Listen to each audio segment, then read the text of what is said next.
wolof français la wala français kese la. wolof français. Des fois j'ai du mal à traduire certains mots en wolof de. yii da nga koy jëm a tegal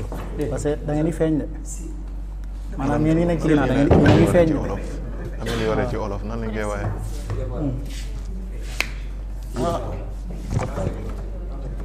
xamuloo suqali wala ñoŋal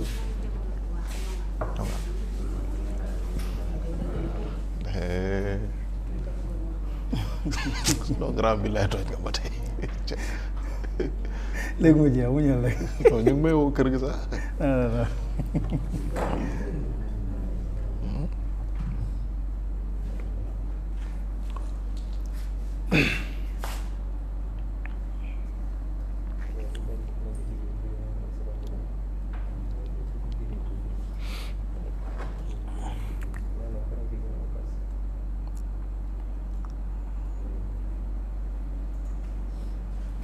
Ça, c'est bon. Merci de nous recevoir sur notre plateforme digitale sur Génération FM, la radio de toutes les générations. C'est sur Facebook et YouTube pour cette émission consacrée justement à l'occasion de la célébration de la journée internationale de la paix qui est célébrée dans le monde entier chaque 21 septembre. C'est donc une décision de l'Assemblée générale des Nations Unies à Ziguinchor. Cette célébration est donc organisée par plusieurs organisations telles que justement le comité régional de solidarité des femmes pour la paix en Casamance, au Soforal, qui a déroulé un paquet d'activités tout au long de cette journée. Nous y reviendrons. Le thème retenu est Action en faveur de la paix, nos ambitions pour les objectifs mondiaux. Au Soforal, justement, a mis en avant une posture qui est donc exceptionnelle. Nous y reviendrons également. Et au cours de cette émission, nous parlerons entre autres justement des actions visibles de Soforal pour la consolidation de la paix en Casamance, des actions qui passent nécessairement dans l'accompagnement des populations, dans le suivi justement de nombreuses actions qui sont donc identifiées dans plusieurs localités, telles que des localités qui étaient donc des localités abandonnées par les populations, puis justement ces populations ont connu un retour au bercail grâce justement à l'accalmie, la forte accalmie notée ces dernières années en Casamance. Entre autres points que nous allons donc dérouler, ça sera justement donc les actions donc de Soforal en faveur des populations de la Casamance. Nous parlerons également de la posture incarnée par les femmes dans cette recherche de la paix, mais également dans ce qui est d'améliorer donc la posture de ces femmes-là à travers plusieurs activités. Pour en parler, nous aurons des femmes qui sont engagées dans plusieurs activités, sport, entre autres choses. Nous y reviendrons au cours de cette émission. D'abord, nous sommes avec Laurent Mendy. Laurent Mendy, merci d'avoir accepté notre invitation. Je rappelle qu'il est le chargé de communication de Soforal ici à Ziguinchor. Voilà, Amadé Khalil, je te remercie également pour vraiment cette invitation. Donc nous sommes honorés aujourd'hui de pouvoir prendre part à ce grand plateau télévisé de la Génération FM. Le prétexte n'est rien d'autre que la journée internationale de la paix, comme tu l'as si bien souligné tantôt dans tes préliminaires. Et là aujourd'hui, je suis très heureux d'être là parmi vous. Et également, je salue au passage tous les invités en tout cas qui prendront part lors de cette émission, de ce plateau télévisé. Laurent Mendy, je rappelle que c'est la première partie, donc il y aura Laurent Mendy qui est donc le chargé de la communication au Soforal. Nous avons également Moussa Goudiadi qui est chargé de projet, c'est les hommes de terrain. C'est des gens très courageux qui font donc les zones qui étaient considérées dans un passé récent comme des zones au non-droit, des localités où donc l'accès était quasiment impossible. Mais aujourd'hui, grâce justement aux efforts de Soforal, mais au courage justement de ces animateurs, de ces porteurs de projets, de ces chargés de projets, Soforal est partout dans ces zones considérées dans un passé récents comme les zones de non-droit qui sont en train d'être transformées grâce justement aux nombreuses actions de Soforal qui sont soutenues par leurs partenaires. Nous aurons l'occasion de revenir sur ces actions et sur les partenaires. Moussa, merci d'avoir accepté notre invitation. Merci Amadi Khalil Djemé.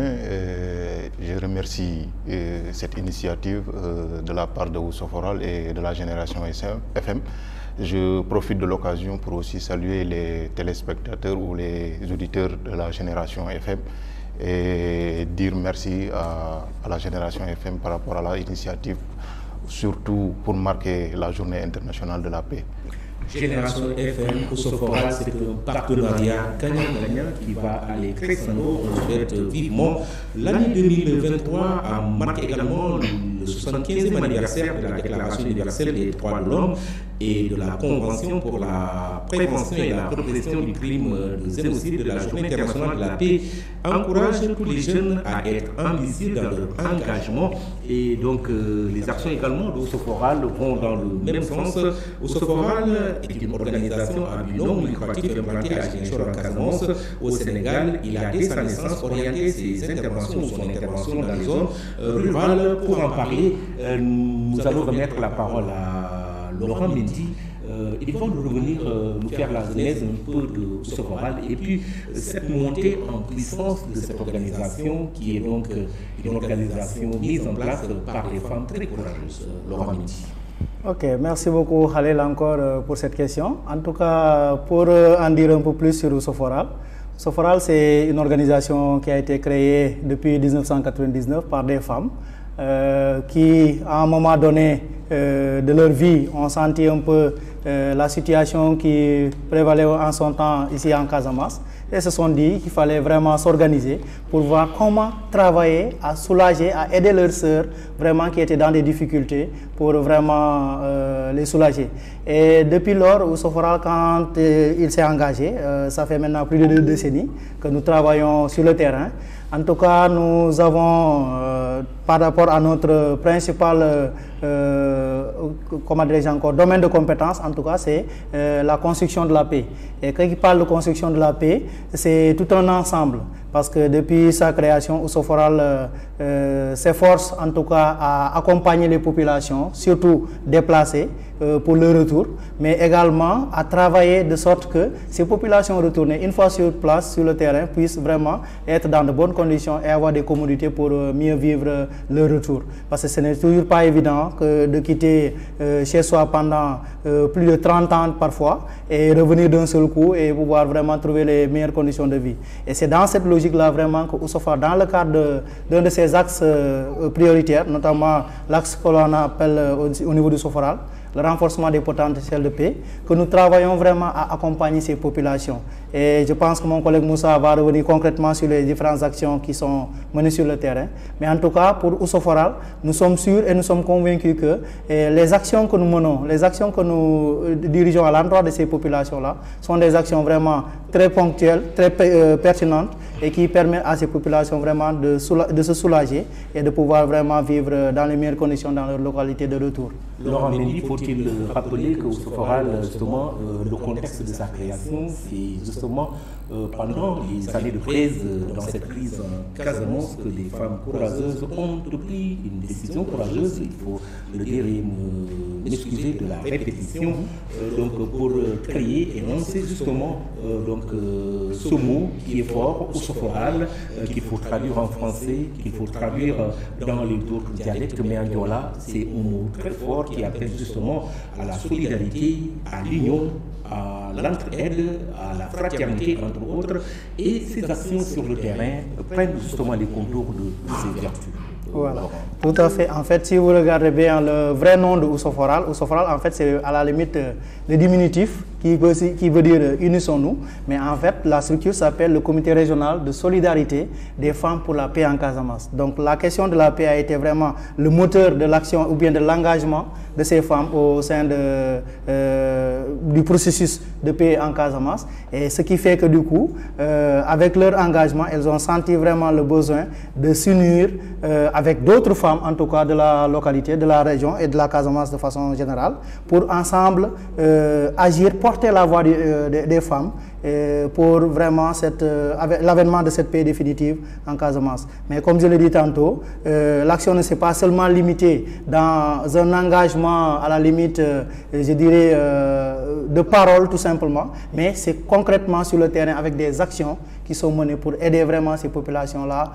qui ont vécu des années de conflit et qui aujourd'hui sont en train de façon timide à vouloir regagner leur domicile et à revivre encore un peu leur vie d'antan dans leur propre localité. Et c'est ça même comment dirais-je encore, la quintessence un peu de l'engagement et de la mission de Ousso Foral, c'est-à-dire aider ces populations-là à vivre de façon décente leur retour au sein de leur communauté. Laurent Mendy, Moussa Boudiadi, je rappelle que vous êtes un chargé de projet et vous êtes visible dans plusieurs localités, telles que la localité martyre de Bissine, qui est donc une localité qui était abandonnée pendant une trentaine d'années grâce justement aux actions de l'État avec la sécurisation grâce à notre armée-nation. Aujourd'hui, le retour est visible, la résurrection justement, et donc les gens pensaient que c'était impossible, mais il est possible aujourd'hui car la vie donc est revenue dans cette localité de Bissine où Ousso Foral est en train d'accompagner les populations. Entre autres, parlez-nous justement de cet élan d'accompagnement des populations pour la sécurisation et pour justement la consolidation de ce pays et cette stabilité en Casamance. Oui, merci M. Khalil. Comme le disait tantôt mon collègue Laurent Armand Mendy, je vais peut-être contextualiser un peu notre action par rapport au village de Bissine. Et vous n'êtes pas sans savoir que Ousso Foral intervient dans des communes où le conflit avait fait des ravages et la commune d'Adéane en fait partie, plus précisément le village de Bissine. Et parmi les villages de la commune d'Adéane, on avait remarqué que parmi les 9 villages, il n'y avait que le village de Bissine qui n'était pas retourné. Mais comme vous l'avez bien souligné dans vos propos, avec les actions de l'État de sécurisation, ça a permis un retour et cela aussi a interpellé Ousso Foral puisque, comme Laurent l'a dit, il y a, parmi les axes d'intervention de Ousso Foral, il y a l'axe renforcement des potentiels de paix. On s'est inscrit sur ça. Dans ce programme, il y a les projets d'appui au retour des personnes déplacées. Et dans ces projets, on a pris l'initiative d'accompagner les populations de Bissine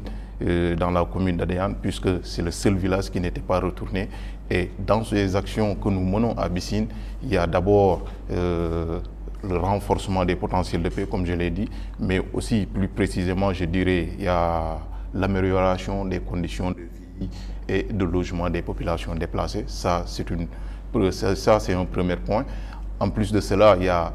l'amélioration ou la facilitation, l'accès à l'eau et à l'assainissement. En quoi faisant? En construisant des latrines et des puits et des mini-forages pour les populations pour faciliter l'accès à l'eau et à l'assainissement. Et enfin, il y a la promotion de la culture de paix. Qu'est-ce que l'on fait dans ce genre d'actions? C'est des sensibilisations et des renforcements de capacités que nous menons au niveau des populations, parce que qui dit retour, et le retour est souvent source de conflit. Nous, ce que nous faisons, il y a une méthode de prévention que nous faisons pour sensibiliser les populations par rapport au retour, par rapport aux conflits qui vont naître dans ce retour. C'est pour cela que nous menons ces actions de sensibilisation et de renforcement des capacités par rapport aussi à des thématiques qui sont des réalités par rapport à la zone. Nous avons vu la démarche que vous avez peaufinée pour davantage imprégner les populations. Vous avez initié ce que vous avez appelé des universités populaires d'une façon donc pertinente pour davantage imprégner les populations et les préparer pour un changement de comportement visible par rapport justement à tout ce que vous leur offrez comme opportunité. Oui, les universités populaires, je dirais, c'est un panel qui nous permet de sensibiliser. C'est des sensibilisations de masse que nous menons. Bien vrai qu'il y a des sensibilisations ciblées, mais dans ces universités populaires, on permet à la population, je prends l'exemple des thématiques comme la réconciliation, la gestion des ressources naturelles et le changement climatique, parce que c'est des réalités, comme je le disais tantôt, nous menons des actions, des sensibilisations par rapport à des thématiques qui sont réelles à la zone. Laurent Mendy, je reviens à vous, Soforal. On a parlé de Sine, on a parlé de la commune d'Adéane. Ce n'est pas seulement des lieux d'intervention de Soforal. Soforal est presque partout dans la région de Ziguinchor. Alors, effectivement, comme vous l'avez dit, Soforal est presque partout, en Casamance, j'allais dire, parce qu'aujourd'hui, nous sommes dans 11 communes, notamment 10 communes de la région de Ziguinchor et une commune de la région de Sédhiou. Donc, parmi ces communes, nous connaissons des communes nouvelles, en tout cas dans lesquelles nous venons de démarrer notre action. Et dans ces communes, nous cherchons toujours à mettre en place le même package par rapport à notre intervention. Parce que nous avons toujours dit, en tout cas au niveau du Soforal, que notre porte d'entrée, c'est les femmes. Et quand nous travaillons avec les femmes, à travers ce link que nous avons avec les femmes, nous parvenons à toucher toute la communauté. Et c'est en ce sens que nous développons des programmes qui vont dans le sens de pouvoir accompagner d'abord les organisations de femmes sur place, en les organisant d'abord au niveau GIE, et ensuite en les fédérant dans une fédération de la commune. Et ensuite,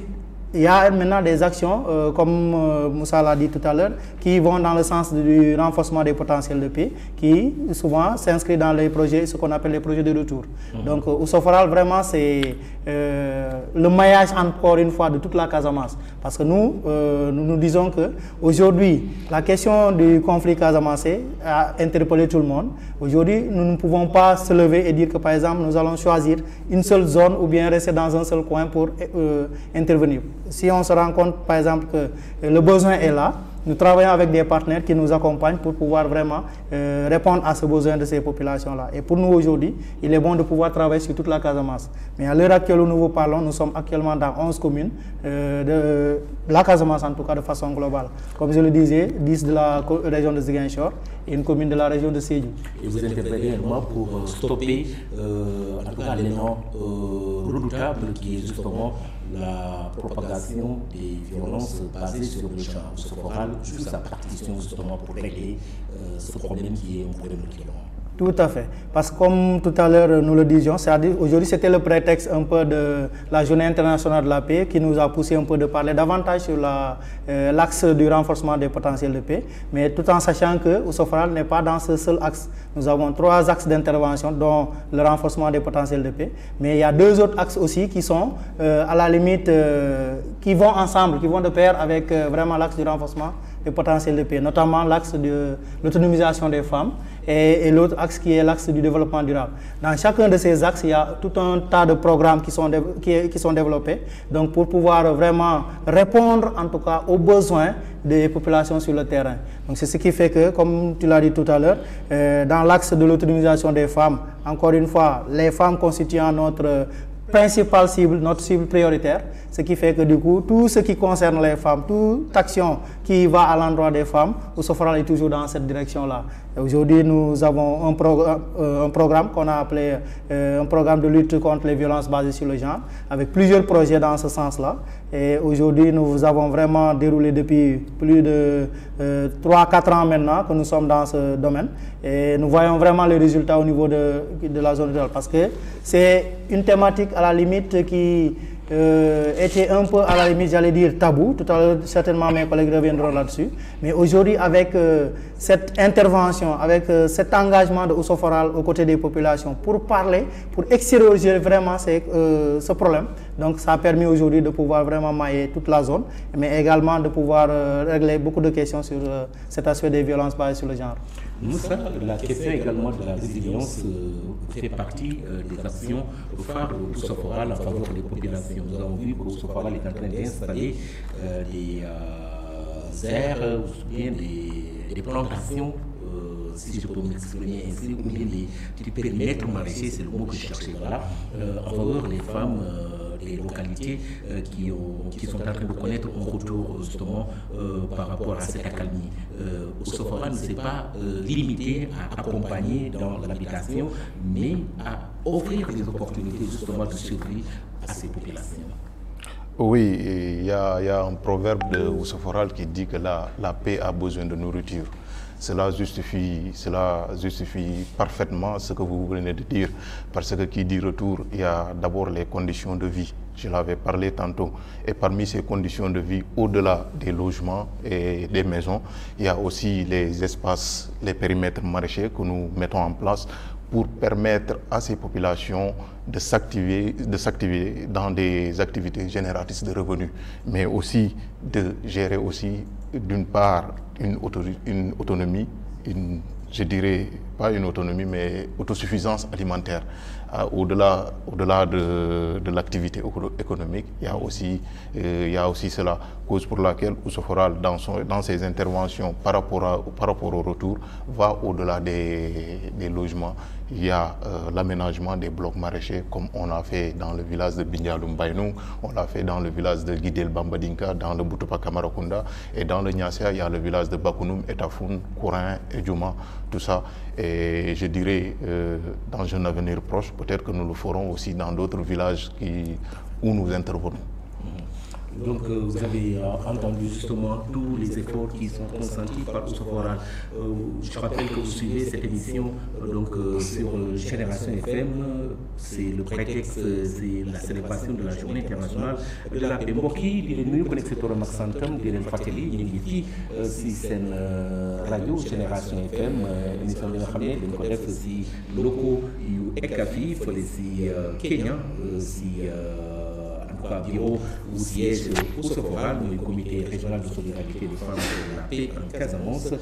ay jigéen ñoo boot li nga xam ne loolu mooy kuréel bu am taxawaay la tey muy journée bi nga xam ne moom la ñuy célébrer jàmm bi mooy journée internationale de la paix. Ousoforal dugal na loxoom si li nga xam ne loolu mooy consolidation de la paix en Casamance nu mu ko defee naka la ko nekkee di def parce que ñu ngi koy continuer di def nañ jox kàddu ji ñaar ñi nga xam ne ñoom ñoo jiitu si suñu invité yi tey pour marquer li nga xam ne loolu mooy journée bi kii di Laurent Mendy ak Moussa Goudiaby nañ jox parole bi Laurent Mendy ki nga xam ne moom mooy yor wàllum communication si kuréel bi nga xam ne moom mooy Ousoforal. Laurent wax ñu rek Ousoforal naka la taxawee te tey naka la action bi bindoo justement en faveur des populations. waaw Kals yaakaar naa comme ni nga ko waxee lii ñuy def nii tey du guléet parce que Ousoforal dafa yàgg ci tànk yooyu noonu. donc Ousoforal bi ñu ko sosee ba léegi damay fàttali rek juste que ay jigéen ñoo ko sos jigéen yi nga xam ne dañoo toog dund li nga xam ne moom mooy xew fii ci Casamance ñu xoolal seen bët gis ni ki jafe-jafe yi nga xam ne seeni morom jigéen ñoom la ñuy dund ñu jóg taxaw ne carrément lii foog ñu dugal ci suñu loxo pour jàppale d'abord suñu bopp mais jàppale également suñu morom jigéen yi nga xam ne ñoo nekk si ay jafe-jafe donc ci loolu la ñu taxawalee kuréel gi Ousoforal depuis boobu ba léegi nag def na ëpp na ñaar fukki at bi nga xam ne Ousoforal mu ngi dund donc lépp lu ñuy def mooy ay dañuy taxaw askan mi nga xam ne moom la ñuy jàppale maanaam ci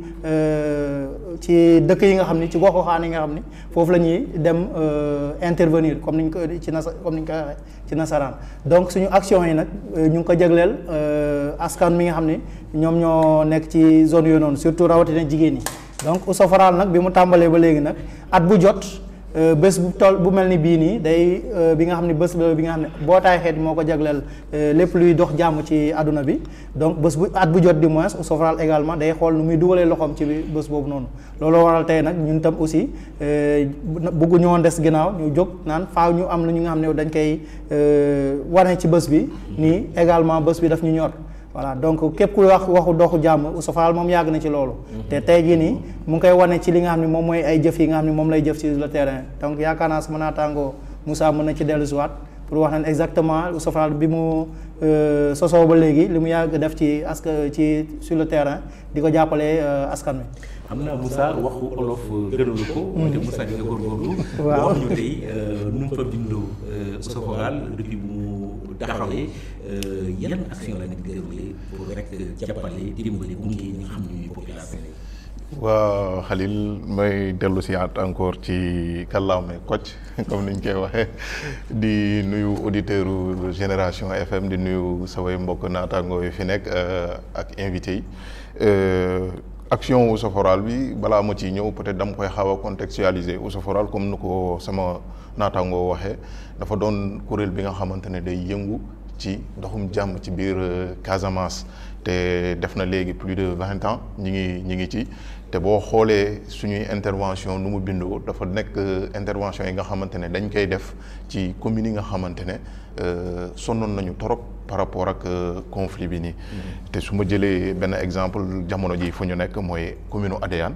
commune Adéane ku nekk xam na fii ci biir Ziguinchor nu ñu sonne woon par rapport ak conflit bi. commune Adéane 9 villages la am te 9 villages yooyu noonu yëpp presque yëpp dellu woon nañu sauf Bissine.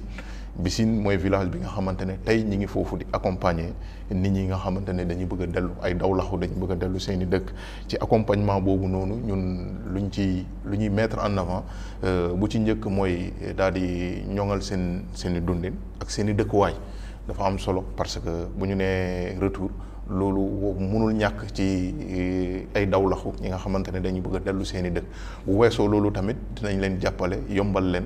defar leen ay jumtuwaay yi nga xamante ne danañ ci am ndox lu mel ni ay teen ay mini forage yu mel noonu yooyu tamit bokk na suñuy intervention yi nga xamante ne dañ koy def ci suñuy projet retour bu gënee ci loolu après am na tamit ay waxtaan ay sensibilisation ak ay formation yi nga xamante ne dañ koy def par rapport ak réalité wu zone bi comme yu ni mel ni ay le retour et la réconciliation je dirais maa ngi jégalu ci baatu français bi retour ak réconciliation dafa doon ay sensibilisation yi nga xamante ne dañ koy def dajale nit ñi waxtaan ci retour bi sensibiliser nit ñi mën a dellu si mais tamit nañu déggoo toogaay bi gën a rafet. bu weesoo loolu tamit am na ci yeneen sensibilisation yi nga xamante ne dañ koy def yu mel ni gestion des ressources naturelles et le changement climatique ku xam Adéane commune Adéane xam nañ ne ki déforestation bi tamit mu ngi leen di sonal moo tax dafa doon ay actions yi nga xamante ne Ousoforal da koy def comme ni ma ko waxee pour ñoŋal dund nit ñi ba nit ñi gën a gis seen bopp seen dundin seen toogaay gën a rafet doon na ay actions yi nga xamante ne Ousoforal da ciy taxaw bu baax a baax par rapport ak projet retour yi. Moussa Diaby Laurent ma dellu si yow wax na justement actions yi nga xam ne c'est des actions visibles si commune bu Adéane commune bu Boutoupa Barakunda entre autres tey soo ñuy wax rek yan lieu yan en tout cas localité la donc Ousoforal di intervenir pour gunge ñi nga xam ne ñuy population yi nga xam ne dañoo loru si situation bi nga xam ne amoon na fii si Casamance tey jii ñu ngi koy rafetlu li nga xam ne loolu mooy accalmie bi te ñuy yaakaar rek jàmm dina ñëw après incha allah. voilà Ousoforal nag mu ngi béy waaram pratiquement ci Casamance yëpp boo xoolee intervention am ñu ngi koy def ci localité yu bëri maanaam ay dëkk ay gox-goxaan yi nga xam ne ñoom nañu nekk fii ci Casamance naturelle bu ñu nee Casamance naturelle nag ñu ngi wax les 3 régions mais boo xoolee lépp lu ñuy def ñu ngi koy jagleel pratiquement ci région wu Ziguinchor ak benn commune ci région wu Sédhiou te nag ñu ngi ci fukk ak benn commune. boo xoolee ci li ñu fi ñuy intervenir yëpp fukk ak benn commune la Ousoforal di dox ay jéego depuis bu ñu ko sosee ba léegi donc at bu jot au fur et à mesure nu ñuy jëmee kanam noonu la ñuy xoolee nu ñuy ubbee suñuy buntu yeneen communes yi nga xam ne ñoom tam aussi dañuy soxla ndimbal jàppale Ousoforal ñu dem fekki leen mais ba fi léegi ñuy wax waaw fi léegi may wax ak yéen ñu ngi toll ci fukki commune ak benn. yi nga xam ne ci loolu la ñuy intervenir nag mais communes yi bon bu ma leen naree lim xëy naa dina xaw a gudd mais en tout cas mooy boo xoolee côté ci arrondissement Niassia commune Niassia ak commune Enampor ñoo bokk ci suñu zone d'intervention yi nga dem arrondissement Niaguis yaa ngi am foofu commune Boutoupa Camaracounda commune Adéane donc ñoo nekk également suñu zone d'intervention nga dem côté Bignona am nga commune Djignaki commune Oulampane commune Djibi Dione tey ci commune yu bees yi ñu ngi commune Niamone commune Koubalan voilà léegi nga jóge ci région de Ziguinchor yaa ngi dem région de Sédhiou commune bi nga xam ne mooy commune Diakona takaloo sës rek ci commune Oulampane également foofu dañ fay dox ay jéego ci suñuy intervention également day dem ba foofu voilà donc mooy un peu suñu bu ma doon xayma un peu ñun fu ñuy dox suñuy tànk ci communes yooyu daal fii ci région naturelle de Casamance. gis nañu tamit Ousoforal day dugal loxoom si wàllum en tout cas protection de la femme et de l'enfant si xeex yi nga xam ne loolu mooy des violences basées sur le genre tamit. waaw loolu boo gisee mu demee noonu parce que Ousoforal jigéen dafa jox cër bu rëy jigéen parce que Ousoforal comme ni ma ko waxee sa njëlbeen ay jigéen ñoo ko sos donc jigéen yi li leen gënoon tax a jóg mooy fexe ba xeex métital yi ñuy teg jigéen yi donc loolu bokk na ci li nga xam ne moo leen tax a jóg donc tey jii nii bu ñu nee xeex métital jigéen Oustour Fall da ciy gën a sawar donc def na ay at léegi yi nga xam ne tey ñu ngi am ay programme ay projets yi nga xam ne dañ koy dérouler jagleel ko lépp luy xeex métital jigéen yi donc ci projet nag ñu ngi ciy gis ay jéego ñu ngi ciy def ay jéego parce que bi ñu tàmbalee ba léegi parce que doon na mbir mi nga xam ne woon dafa xawoon diis trop pour ñu waxtaanee ko mais tey ñun jàpp nañ ni ak suñuy jéego ak suñuy dox yi ñuy dox ci mbir moom noonu waxtaan yi ñu ciy waxtaan tey jii tax na ba kàddu googu doonate li nga xam ni kàddu bu jafee waxtaanee la ci askan wi donc tey ci zone yi ñuy intervenir yëpp tey boo demee taajloo nit ñi pour waxtaanee mbir moom noonu dafa di li nga xam ne day oyof si nit ñi te lu ko waral mooy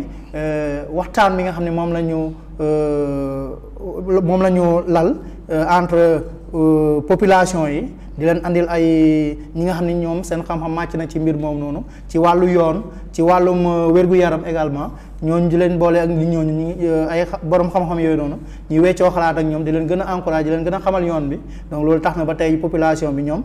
mbir moomu jël nañ ko def ko seen mbiru bopp mais également aussi ñu xam nan la ñu war a taxawee nan la ñu war a doxalee ci mbirum lépp lu jëm ci métitalu jigéen donc encore une fois loolu soxal na Oustour Fall bu baax ba tax na ñun lépp luñ ci mën a def rek ñu ngi ko ciy def te yaakaar naa duñ ci yem parce que au fur et à mesure ñuy avancé ñu ngi gën a développer également ay projet ci sens boobu noonu donc loolu moo ne woon vraiment li nga xam ne bëggoon naa ko yokk également ci question métital jigéen yi. Moussa dellu ci yow pour rek fermer chapitre bi Oustour Fall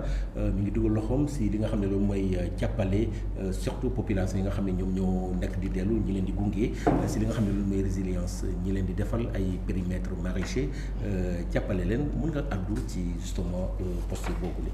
waaw comme ni ma ko waxee woon sànq rek dafa am benn kaddu bi nga xamante ne ñun Oustour Fall dañ koy faral di wax mooy jàmm ji daa soxla dund boobu du lu ñuy lekk kese mais tamit mun na doon li nga xamante ne sa xam-xam ba ngay saxu loolu moo tax Oustour Fall ci intervention maa ngi ko doon wax sànq tamit dañuy ñoŋal dund nit ñi voilà ci ñoŋal boobu noonu bokk na si li tax ñuy aménager ay périmètres maraîchers surtout ci zone yi nga xamante ne ay zone de retour lañu comme fu mel ni Bissine wala ay Bindialoum Bakounoum Etafoune foofu yëpp boo xoolee dafa doon ay lieux yi nga xamante ne Oustour Fall daal dina fa aménager ay bloc 2 hectares pour permettre nit ñi nga xamante ne dañuy dellu seen i dëkk am lu ñu lekk mais au-delà de cela bu weesoo loolu tamit ñi am tamit li nga xamante ne dinañu mën a am activité yi pour jaay am lu ñu dugal seen poche loolu moo tax Oustour Fall boo xoolee ci ay intervention loolu bokk na ci lu ñuy teg ci kanam d'ailleurs sax lu ñuy wax ni dafa am benn axe bi nga xamante ne ci biir Oustour Fall moom moo gën a gérer loolu noonu mooy yu jëm ci aménagement au périmètre maraîcher yi demee noonu mais dañ koy jël tamit des fois di ko dugal ci projet retour yi parce que kuy dellu si tamit dafa soxla yooyu noonu yëpp pour daal di ñoŋal dundam. comme ni nga ko waxee fii la paix a besoin de nourriture. waaw. mun nga ko teggi si wolof la paix a besoin de nourriture. jàmm daa soxla dund.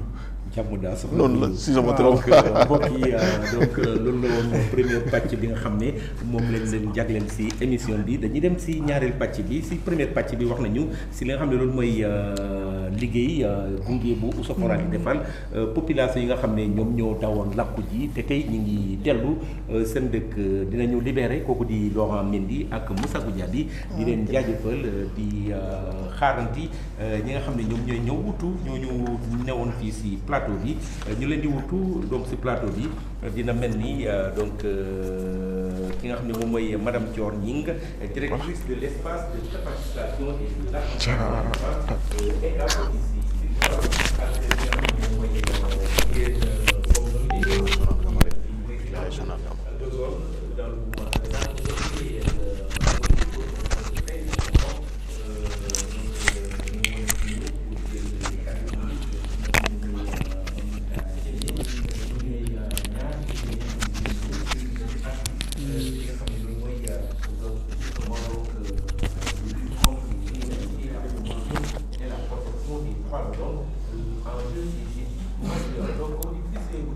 nous allons accueillir donc pour la deuxième partie de cette émission, je rappelle, une émission consacrée pour donc célébrer cette journée internationale de la paix au Oustour Fall. pour la paix en Casamance a joué depuis sa création une partition majeure justement dans le cadre justement de la consolidation de la paix. Je rappelle que Ousso Foral, et ils l'ont dit, nos premiers invités, a été mis sur les fonds baptismaux par des femmes courageuses avec des idées révolutionnaires, ces idées qui ont permis aujourd'hui de rendre visible beaucoup d'actions en faveur des populations. On l'a dit, la crise en Casamance a engendré des conséquences atroces. Les populations victimes ne savaient pas à un certain moment à quel sein se vouer. Aujourd'hui, la réponse semble venir de Ousso Foral qui, depuis sa création, est en train de multiplier ses actions en leur faveur. Présentement, après la première partie, on a mis l'accent sur ce que fait Ousso Foral sur le terrain pour le retour des populations déplacées. Nous allons aborder la lutte contre les inégalités, la promotion et la protection des droits de l'homme, enjeux et défis majeurs. C'est avec deux femmes comme ni ñu koy waxee rek jigéen yu mën góor, madame Thior Gning. Donc madame Thior, ñu ngi lay jaajëfal di la souhaiter la bienvenue sur ce plateau. jërëjëf Amadou Khalilou Diémé, c'est toujours un plaisir toog ak yow ci plateau. li may faral di wax Ousso Foral Génération FM ànd bu yàgg la. waaw te buy law la. te dañ naan ànd bu yàgg dëgg la donc ñu ngi lay gërëm di gërëm sa équipe pour seen professionnalisme di nuyu tamit ñi nga xam ne ñoom laa bokkal bii plateau. et aussi di ñaan lii nga xam ne moom la ñu dëgmal tàmbalee ko ci bismillah jeexalee ko ci alhamdulilah jërëjëf madame Thior Gning. Mame Binta Diémé kooku sama rakk bu baax la. Mame Binta, ñu ngi lay nuyu di la jaajëfal ci teewaay bi nga teew tey fii. merci beaucoup Amadou Khalil Diémé nuyu nañ ñëpp di gërëm ñëpp di sant ñëpp di kontaan am mbégte tey toog ak yow ci bés bu mel nii. rawatina sama naataangoo kii di madame Thior maa ngi koy nuyu di nuyu équipe bi nga àndal ak ñëpp ñi nga xamante ne tey ñëw nañu teewee tey waxtaan bi ñoo ngi leen di gërëm di leen sant di leen ñaanal jàmm aussi. li ñuy waxtaan lu ñu duppee ci français lutte contre les inégalités, la promotion et la protection des droits de l'homme, enjeux et défis majeurs. Inégalité su ñu koy wax rek léeg-léeg jigéen ñi da ngeen di ne si yéen la si yéen a gën a nekk ay victimes madame Thior. loo si xam. inégalité boo ko doon tekki ci olof mooy ñàkk a tolloo gën nañ ko seetlu maanaam ci biir société ndax tey rek ñu ngi ciy waxtaan dafa am ñu ñuy tuddee dafa am lu ñuy judduwaale muy boo juddoo dañ naan góor la walla soxna la bu ko defee boobu dafa nar a andi benn résultat boo xamante ne maanaam ci baatu olof maanaam nan lañ koy waxee dina ma xaw a jafe mais dafa andi li nga xam ne mooy dafa am nu ñu xaajee suñu ay devoir ak suñu ay responsabilité ak yelleef bu ko defee bu dee ci góor am na lu la war bu dee ci jigéen am na lu la war li ñuy gën di avancer li ñuy gën di dund ci suñu société bi ñu seetlu ne nag rôle yooyu ak responsabilité yi am na lu mu créer waaye nag dañuy faral di yëkkati suñu kàddu di wax ne yemul ci góor ak jigéen kese dañuy dolli ne personne vivant ak handicap maanaam ñi nga xam ne dañu am woy laago dañu bokk ci ñi ñuy woowee maanaam genre boo ñëwee sax tey jii ci salle bi dina am xëy na koo xam ne am na feebar boo xam ne dina ko sonal tey jii kooku mënoo ko traité ak même manière bi nga xam ne moom ngay traité keneen gi donc ay inégalité yoo xamante ne la mu ngi ci suñu biir société. Ousso Foral nag ci liggéeyam gis ne ñu ngi liggéey ak soxna yi gaa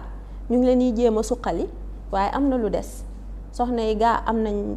koom-koom waaye day am loo xamante ne dañ leen koy teg ci biir société bi ci la ñu jógee ñun nag ne dañuy fexe nu ñuy xeexee yenn mettital yi ngir soxna yi te du ñu yem ci soxna yi rek waaye dañ ciy boole góor ñi du ñu yem ci góor ñi rek waaye dañ ciy boole ñi nga xam ne dañuy dundax way laago ci suñu gis-gis noonu la ñu mën a fexee ba kenn duñ ko bàyyi ginnaaw ba ci xale yi sax récemment maanaam bu yàggul dara ki nga xam ne mooy UNICEF jege nañu ne ñu dafa bëggoon ñu tàggatal ko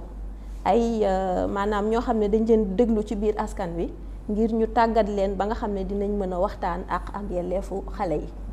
kon boo xoolee Ousoforal dafa tëdd njaaxaanaay maanaam dugal ñëpp ñi nga xamante ne ñu ngi ci biir société bi ñëpp ñi nekk ci askan wi boole leen ci seen xeex. waaye nag comme ni ko sama naataangoo yi waxee dañu tàmbale ci jigéen ñi mooy suñu porte d'entrée. tàmbale ci jigéen ñi nag du ne fa rek foofu rek ngay yem ndax dañuy dund di gis yeneen yoo xamante ne bii day xew laaj na tamit ñu teg ci suñu baaraam ndax du soxna yi kese ñooy dund naqar di nga gis tey jii boroom kër goo xamante ne tey amul jàmm këram soxna si dina yëkkati baat yu naqari waaw ndax ñun moom dañuy faral niñ naan góor na loxo ba gaawee jigéen noonu la làmmiñ ba gaawee day xaw a métti donc looloo waral dañuy faral di sensibiliser lu ci bëri ngir tamit jàmm mën a am ci biir kër yi boo xoolee suñu objectif premier mooy jàmm bu amee ci biir kër yi nekk ci xol yi ba pare dem ci kër yi jubal ci biir communauté bi léegi askan bi nag dina am jàmm donc looloo waral ñun ñu décider ne loolu daal dañ koy liggéey ak soxna yi liggéey kaax góor yi liggéey kaax ndaw ñi liggéey ka ak ñi nga xam ne dañu amee laago muy loo xamante ne biñ ci duggee yàggul dara waaye nag ñu ngi ciy jàng ndax ñun moom saa su ne dañuy dóor di jàngaale li anglais bi naan learning by doing dafa am solo mooy andi expérience donc muy loo xamante ne bi am na solo lool ñu ngi ciy yëngu te itam yàggul dara ñu dugg di ci liggéey ak ñi nga xamante ne mooy ASC yi ndax ñu ngi xool nu ñuy liggéeyee ak ñoom ba fexe leadership féminin googu ñuy wax mu doon réalité ndax boo duggee tey ci ASC lan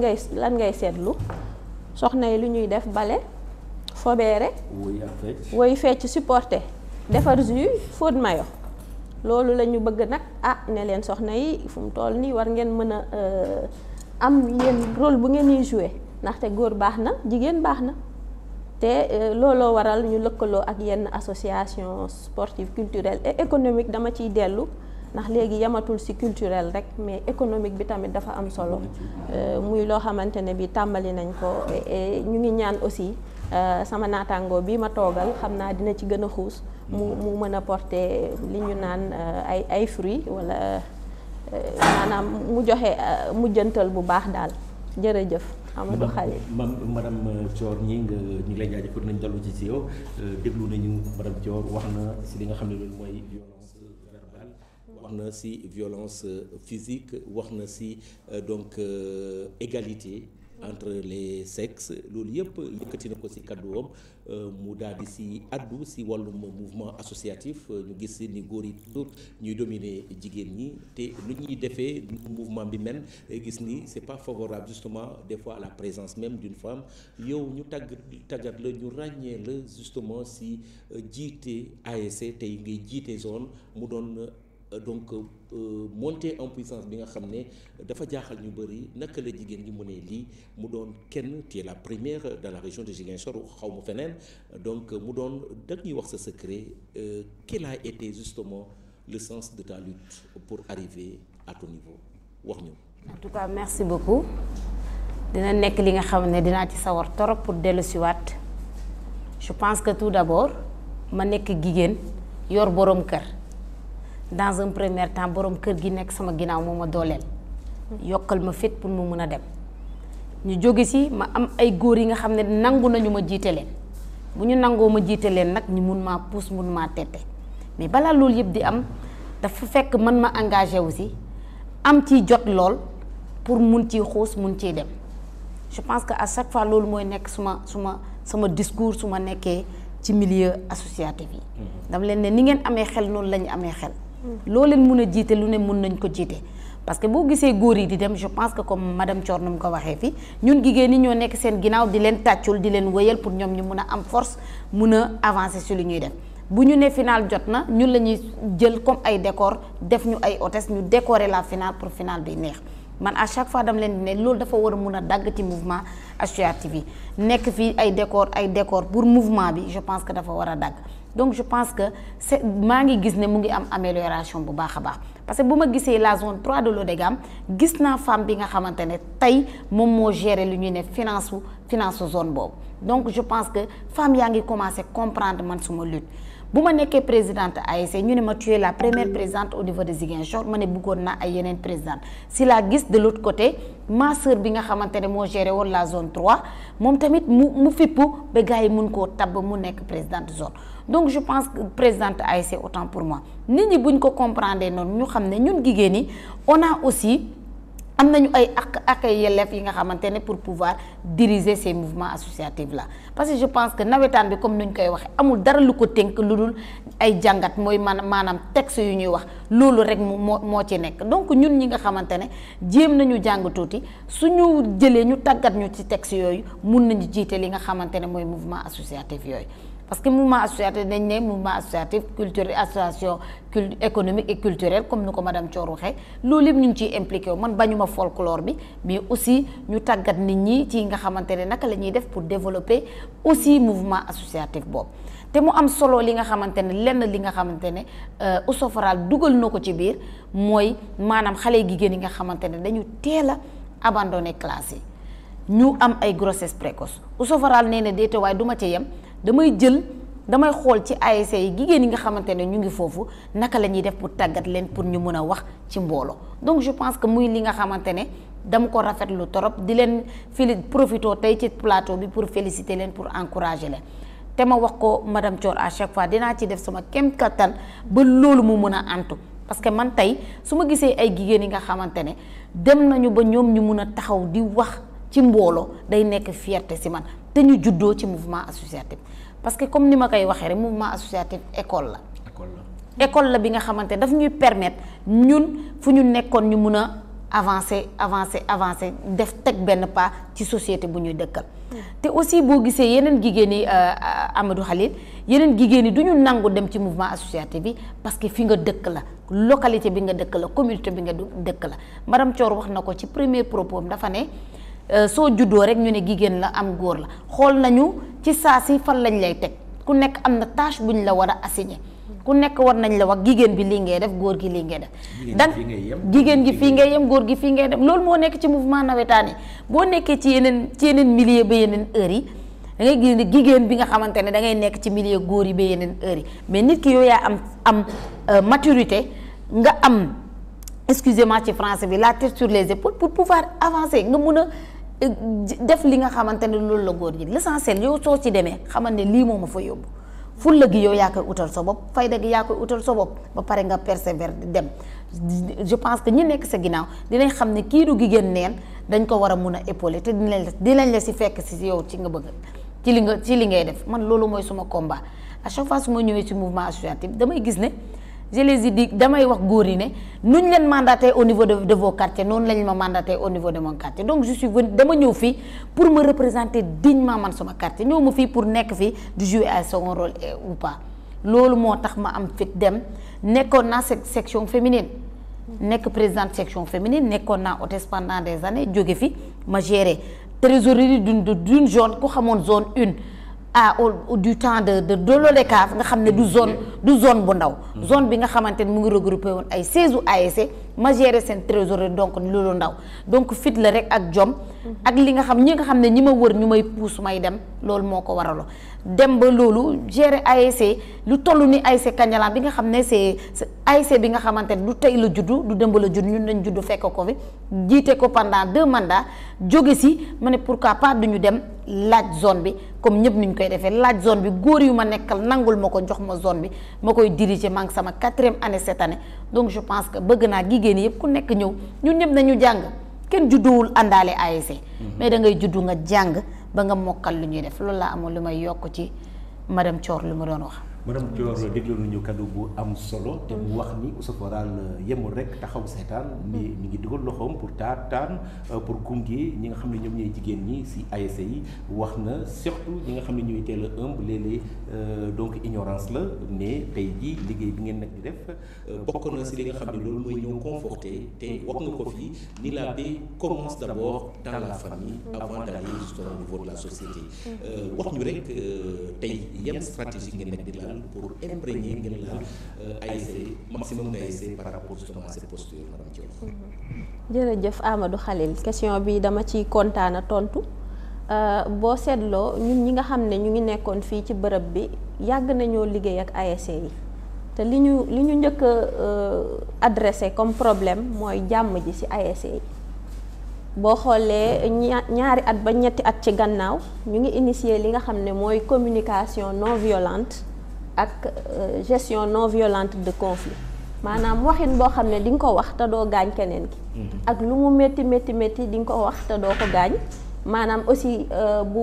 bu tension amee naka ngay def ba régler ko te doo gaañ nit ki ñu jëloon ci ay ASC yoo xam ne tànn nañ ca nit ña ca gën a bari histoire ñooñ lañ jël tàggat leen daal di nag topp leen daal di xool ndax am na changement ca ñoom waaye li ñu wax mooy ni ñooñu léegi dañoo mel ni ay xaru yar maanaam jàmm rek moo leen soxal. muy ay résultats yoo xam ne ñun kontaan nañ ci loolu. mais balaa boobu itam ñu ngi doon liggéey ci biir école yi di def li ñu naan médiation scolaire loolu lu am solo la mais di wax ne stratégie yi ñu teg du lenn lu dul proximité lañ teg jege leen ak di leen nemmeeku saa su ne ASC bi nga xam ne mooy ASC Kandialang li tax ñu tànn ko mooy soxna moo fa nekk pour wane ko en guise d'exemple. une discrimination positive. voilà discrimination positive léegi yeneen ASC yi nga xam ne mooy Castor Kenya ak am na yeneen ak yeneen Néma dañ leen tànn ndaxte boo seetee moo ñu wër. xam nga dañ naan bay ci sa weewu tànk ECAF mu ngi nekk fi nga xamante ne fii Kenya ak yooyu ASC yëpp dañ ko wër ñu tàmbalee loolu fexe tamit am benn relation boo xam ne li ñu séq muy relation de confiance ba tey jii saa yu ñu leen fëggee rek ñoom dinañ xam ne gagnant la Ousoforal ECAF dinañ gagné waaye ñun ASC yi itam dinañ gagné. effectivement ba saa su ne rek loolu day tax projet bu ñu sumb rek boo xoolee mujjantal ba day doon lu bànneexe et di wax ne aussi ci mbirum yaa ngi koy tudd léegi inégalité yi wax na sànq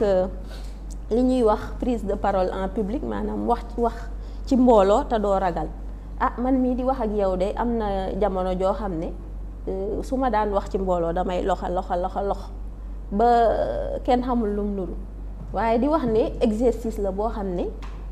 lenn la pratique la da nga koy faral di ko càmbar ba keroog nag loolu di maanaam mat ci yow bu ko defee yooyu lañ bëgg mu fës ci soxna yi te ñu ngi ciy yëngu bu baax a baax wax na sànq am na ñoo xam ne dañuy teel a génn ci daara yi dañ la ñuy jàngal ñoom itam lu jëm ci mbirum entrepreneuriat muy loo xamante ne bii kenn waru ko naatable te xam ne wutal sa bopp koom-koom moo gën sax te dem di liggéeyal diw mu lay fay salaire. loolu dañ koy teel a dugal ci seen bopp yi donte ñun nag ñu ngi ci ba tey waaye bu nu sañoon yor suñuy mbiru bopp di ko doxal waaye ñoom daanaka dañu gën a am chance ndax da ngay gis xale yoo xam ne am na lu leen yàlla may ñooñu da nga leen yi taal rek wan leen yoon bi bu ko defee ñoom ñu mën a dem. formation yi bëri na ba tey ci suba rek am na benn bu ñu jeexal ngir soxna yi maanaam marketing naka ngay def ba jaay seetlu nañ ne Sénégal bala ngaa jaay sa produit day fekk mu pare te li ñu bëgg mooy soxna yi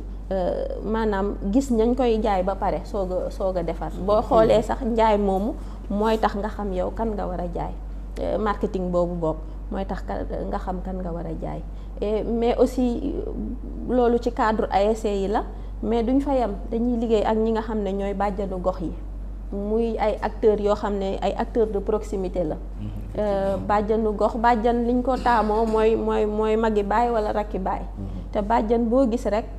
am na ñu mu uuf ci biir quartier yi donc ñu liggéey ak bàjjan yi fexe leen xamal li nga xam ne mooy àq ak yelleefu jigéen ñi xamal leen li àq ak yelleefu xale ba nga xam ne bàjjan yooyu tey dañu organiser bu njëkk dañ daan régler ay cas rek bu amee ku maanaam borom kër bu dóor soxnaam dinañ régler cas mais fa lay yem léegi nag fexe nañ ba maanaam voilà mettre mécanisme ba mu doon benn approche boo xamante ne bu systémique la boole bàjjan yi ba ñu doon benn mu am réseau bàjjan boo xamante ne bii bés bu amee maanaam cas de violence ñoom ci seen bopp dinañ xam nuñ koy diligenter mais yemuñ ci bàjjan yi dañu jël ñi nga xam ne duñu bàjjan gaa waaye déglu nañ leen ci biir société yi ñu def leen parajuriste boo ko déggee daanaka mooy koo xam ne njàngam ci droit wala àq ak yelleef soriwul waaye jox nañ ko ci ay maanaam pàcc yoo xam ne dina ko mën a doxalee donc loolu muy loo xamante ne bi defoon nañ ko bàyyi leen ñoom itam bi ñu leen tàggatee ba pare ñu doxal seen bopp dugg ci kër yi waxtaan ak boroom kër yi fexe jàmm am ci biir kër yi waaw ndax ñoom xam nañ li xew ci biir dëkkuwaay yi donc kenn du leen ne yow kër gale am na problème mais ñoom ci seen bopp dinañ xam li xew dem waxtaan te gis nañ ci tamit ay résultats yu bëree bëri leneen li ñuy mën a wax mooy mbirum leadership politique daaw am na beneen projet boo xamante ne bii fexe nañ ci am ay conseillers municipal boo seetloo am na loi bu génn ci parité boo xam ne day tax ci instance yi maanaam fépp foo xamante ni dañ fay def vote rek walla élection jigéen ña ak góor ña dañu war a tolloo waaye Ousoforal lim seetlu mooy am na parité waaye parité de qualité ba des na moo tax it dañu taxaw ci ngir càmbar walla boog tàggat ay soxna ngir bés bu ñu yéegee ci poste de responsabilité yooyu rek dinañ mën a xam wan yoon la ñuy jaar yemuñ ci jàngal nañ leen li nga xam ne mooy décentralisation naka la ñuy gérer tey jii maanaam gox-goxaan ndax yombul jàngal nañ leen communication politique ba tey jii dañuy sant yàlla am nañ ay adjointe au maire macha allah ak maire boo xamante ne dañ koy tudd saa su ne muy maire de Niassia madame Justine Manga nga xam ne waaw nekkoon fii ci biir Ousoforal te kenn dootul naatable li nga xamante ne moom mooy leadership am kàddoom donc muy koo xamante ne bi Ousoforal da koy ndamoo mais moom itam fu mu toog di ñu ndamoo ñu koy nuyu au passage di nuyu tamit adjointe yi yëpp ak maanaam adjoint yëpp parce que ñu nit yemuñ di former jigéen ñi rek ñu ngi doon former waale góor ñi ci mbirum décentralisation parce que dañu bëgg li nga xam ne mooy bonne gouvernance maanaam jiite boo xam ne day mucc ayib mu mën a sax ci biir gox-goxaan yi boo xoolee dinañ ne soxna la ñuy tàmbalee rek waaye duñ ca yem dañuy xuus ba ci góor ña ndax xam nañ ne loolu mooy andi équilibre donc partagé naa li nga xam ne quelques stratégies la maanaam quelques doxalin yoo xam ne ñu ngi koy faral di def ngir xeex lépp lu jëm ci inégalité ñàkk a tolloo waaye itam fexe société yi nga xam ne fa la ñuy dund jéem a prospère jéem a égalitaire comme ni ko suñu slogan bi di waxee jërëjëf. Madame Thior ñi nga déglu nañu Madame Thior si lu mu yëkkati wax si wàllum stratégie yow posture bi nga dégagé wax nga ko fii commencé nga si li nga xam ne lu muy mouvement associatif si li nga xam ne lu muy président d'ASC mais avant yaa yoon si bureau ASC HLM ba tey jii nga doon président de zone mais yemul foofu leadership boobu tax na tey au niveau donc de l'administration ñu tànn la jox la benn taxawaay fale si Bignona mu doon rek conséquence justement posture bi nga nekk di dégager en faveur justement de la communauté Mame Binta Diémé wax ñu lan mooy sa secret et tey lan moo waral sa engagement boobu. comme ni ma ko waxee rek tout au début je pense que jàngat la rek ak am ñu lay épauler am ñu lay jàppale am ay conseillers yu lay dimbali parce que nit ki toutefois que yaa ngi toog rek nga gis ku lay jàngal ku lay ne dooleel ku lay dooleel rek je pense que da ngay am force bi pour dem parce que je pense que man sama leadership dama ko jàngee dans le mouvement navétane bu ma ciy dugg je faisais la 4e secondaire. très tôt laa dugg ci mouvement associatif. doon tàccu di fecc non ñu ñëw suñu sama ASC moo doon for def bureau ma ñëw rek toog ñuy bureau ñuy jël ku nekk jël poste ñu ne trésorière ma yëkkati sama loxo sama grand frère mu ngi toog mu ne wàcceel ma ne ko wàcceewu ma wàcceel ma ne ko du ma wàccee parce que damay gérer comme ñëpp ni ñuy gérer c'est de là que j'ai commencé bu ñëwee kër ga. mu ne sama papa maam dafa dem mu ne day denc xaalisu quartier mu woo mam ba ma ñëw mu ne ma mun nga ko ma ne ko mun naa ko mu ne ko yal na la yàlla jàppale ma ne ko amit nii laa ci duggee ma dem nag ma am ay parents yi nga xamante dañ may soutenir di ma ne demal fu may dem fu ne dama leen di tàggu ma ne leen fii laay dem ñu ne demal mais amal taxawaay bi ma jël conseil yooyu di ci doxal di dem di ci doxal di dem parce que nit ki looy def lu ne rek nga commencer par ta famille madame Thior wax na ko fi famille bi moo lay jàppale toutefois que mu am comme paix bu muy wax au sein de la famille rek je pense que looy dem uti rek lu ne da ngay dem ma jël référence man à chaque fois damay ne man sama papa man moom mooy suma idole su ma koy wax suma yaay daf may xool yenn mais man sama papa moom mooy suma confident moom mooy suma idole man ci moom lay roy ci moom lay topp su may dem fu ne su ma ko waxee defal ni dafay defal nii parce que pas policier la mu nekk nit bi nga xamante nii la def donc mu may conseiller si lu bëri di ma xelal ci lu bëri ci tànk yooyu laa topp ba tey macha allah yàlla di andi ay xéwal donc loolu rek ci je pense que ci li ma nekk la ma ci jub di ci jubal xam nga nit ki booy jub di jubal ci li nga nekk rek xéwal yi day ñëw yaakaar yi day ñëw voilà c'est ça. tey jii wax na ko tey le problème c'est comment continuer justement à travailler pour la promotion des droits de l'homme quels sont les enjeux et quels sont les défis majeurs lan justement nga taxaw naan di nga jouer sa partition comme Ousoforal ni nga ko nekkee di def pour gën a yóbbu yëf yi mu gën a dem kanam surtout si wàllum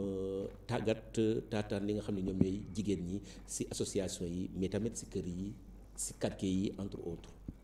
en tout cas tey fu ma toll nii dama yoraat beneen posture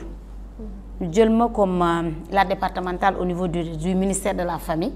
ma nekk ci Bignona nga xam ne suma département la parce que boor boobu laa jóge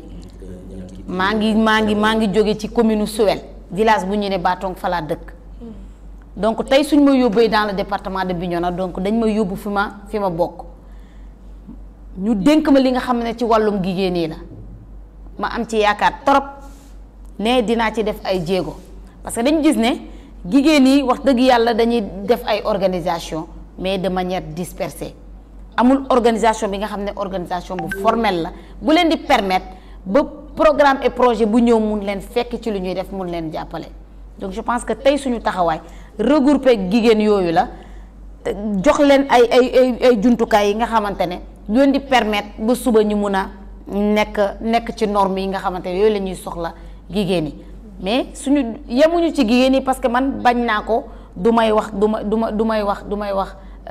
ministère de la femme de la famille et de la protection de l'enfant damay ne ministère de la famille ñuy jël li nga xamante ne mooy wàllum kër parce que kër gi su amulee jàmm jigéen buy sëy amuloo jàmm je pense que mënoo génn ci biti pour mun faa def jàmm donc on prend en compte dañuy jël ñëpp ñi nga xam ne ñu ngi ci famille bi en commençant par l'homme ñu jóge ci góor gi ñëw si jigéen bi mun a ñëw ci xale bi parce que jigéen aussi bu amee problème ci biir këram soo leen ko munee régler rek je pense que du dem moo tax dañuy jël en compte la famille suñu nee la famille ñëpp la ñu jël en charge donc je pense que loolu ci taxawaay yooyu la ñu nekk donc di ci invité surtout Ousoforal man Ousoforal ñu ngi may wax ne ñoom dañuy def ci kii mais dama leen ne nañu wàcc ci gox-goxaani surtout dem laali yeneen femmes yi nga xamante ne ñu ngi ci gox-goxaani di def ay liggéey yu mucc ayib c'est bien beau de gérer di jël ay xale yu jigéen di leen tatagal pour ñu mun a di wax en public wala di leen jàppale sur l'entrepreneuriat mais suñu wàccoon surtout ci quartier yi nga xamante ne yu leen jege di def ay sensibilisation di def ay waxtaan def ay visite à des VAD ci quartier yi nga xamante ne yu wër ECAF Ousoforal je pense que dina gën a mun a jëm kanam amaana ñun ñu ñuy àndi jàpp nañ ñooñu ñooy cible bi mais amaana cible bu baax bi sax mu ngi ci biir donc suñu defee ay planification mun a wàcc ci quartier yooyu yu wër ECAF Ousoforal mun a def foofu ay waxtaan mun a def foofu ay visite de proximité pour mun a gën a mun a toucher cible bi nga xamante ne mooy cible femme bi ñi nga xamante ne ñooñu la ñu tuddee c'est des femmes vulnérables wala des femmes yi nga xamante ne bëgg nañu nit ñi jàppale leen mais amuñu naka la ñuy def ba nit ñi jàppale leen parce que ñu bëri ñu ngi noonu su mun nga leen andi ci table bi ñu toog mais du wax mais soo ko demee fekki fu mu nekk amaana dina dégager moom lu nekk ci moom ñu mun koo mun a venir en aide mun koo jàppale pour suba mu nekk jigéen bi nga xamante ne buy mun a toog tey madame Thior nee na dafa doon lox mu toog ko madame Thior fekk du lox mun a wax ay soxlaam très librement. madame Binta Diémé madame Thior def na ay suggestion ñu déglu sa tontu. wax na lu am solo muy maanaam gën a jege fi nga xam ne fa lañ nekk boo xoolee Ousoforal fi mu tàmbalee mooy zone rurale et mu nekkoon tamit benn demande boo xam ne bu croissante boo xamante ne Ousoforal sentir nañ ko moo tax ñu créer li nga xam ne mooy ECAF parce que ECAF boo xoolee ñun dañuy yem ci biir commune bi sànq sama naataango Laurent mu ngi naan 10 communes wala 11 communes mais léegi dem nañ ba 12 parce que boo xoolee ñun ñu ngi biir Ziguinchor ak projet lutte contre les violences yi commencé nañ dugg Ziguinchor di wax ne donc 12 communes la te ñu ngi toog fii nii waa Bignona tamit di ñu laaj naan dañu bëgg yéen it ngeen intervenir biir commune de Bignona parce que tamit demande bi dafa croissante donc ECAF loolu la bëgg a régler ce problème là de proximité ndax Ousoforal dafa ñëw rek jubal ci monde rural bi boo xoolee waa monde rural ñoo gën a xam Ousoforal que ñiy dëkk biir Ziguinchor donc li mu wax lu am la te ñu nit loolu mooy suñu défi moo tax li ma lay wax rek projet bi nga xam ne moom lañ tàmbali ñu tànn ci ay ASC yoo xam ne dañ ñu jege saa su ne dañuy liggéey ak ñoom et noonu lañ koy defee ba incha allah projet bi nga xamante ne ñu ngi koy tuddee Kaliteen Fujum ASEC nga xam ne mooy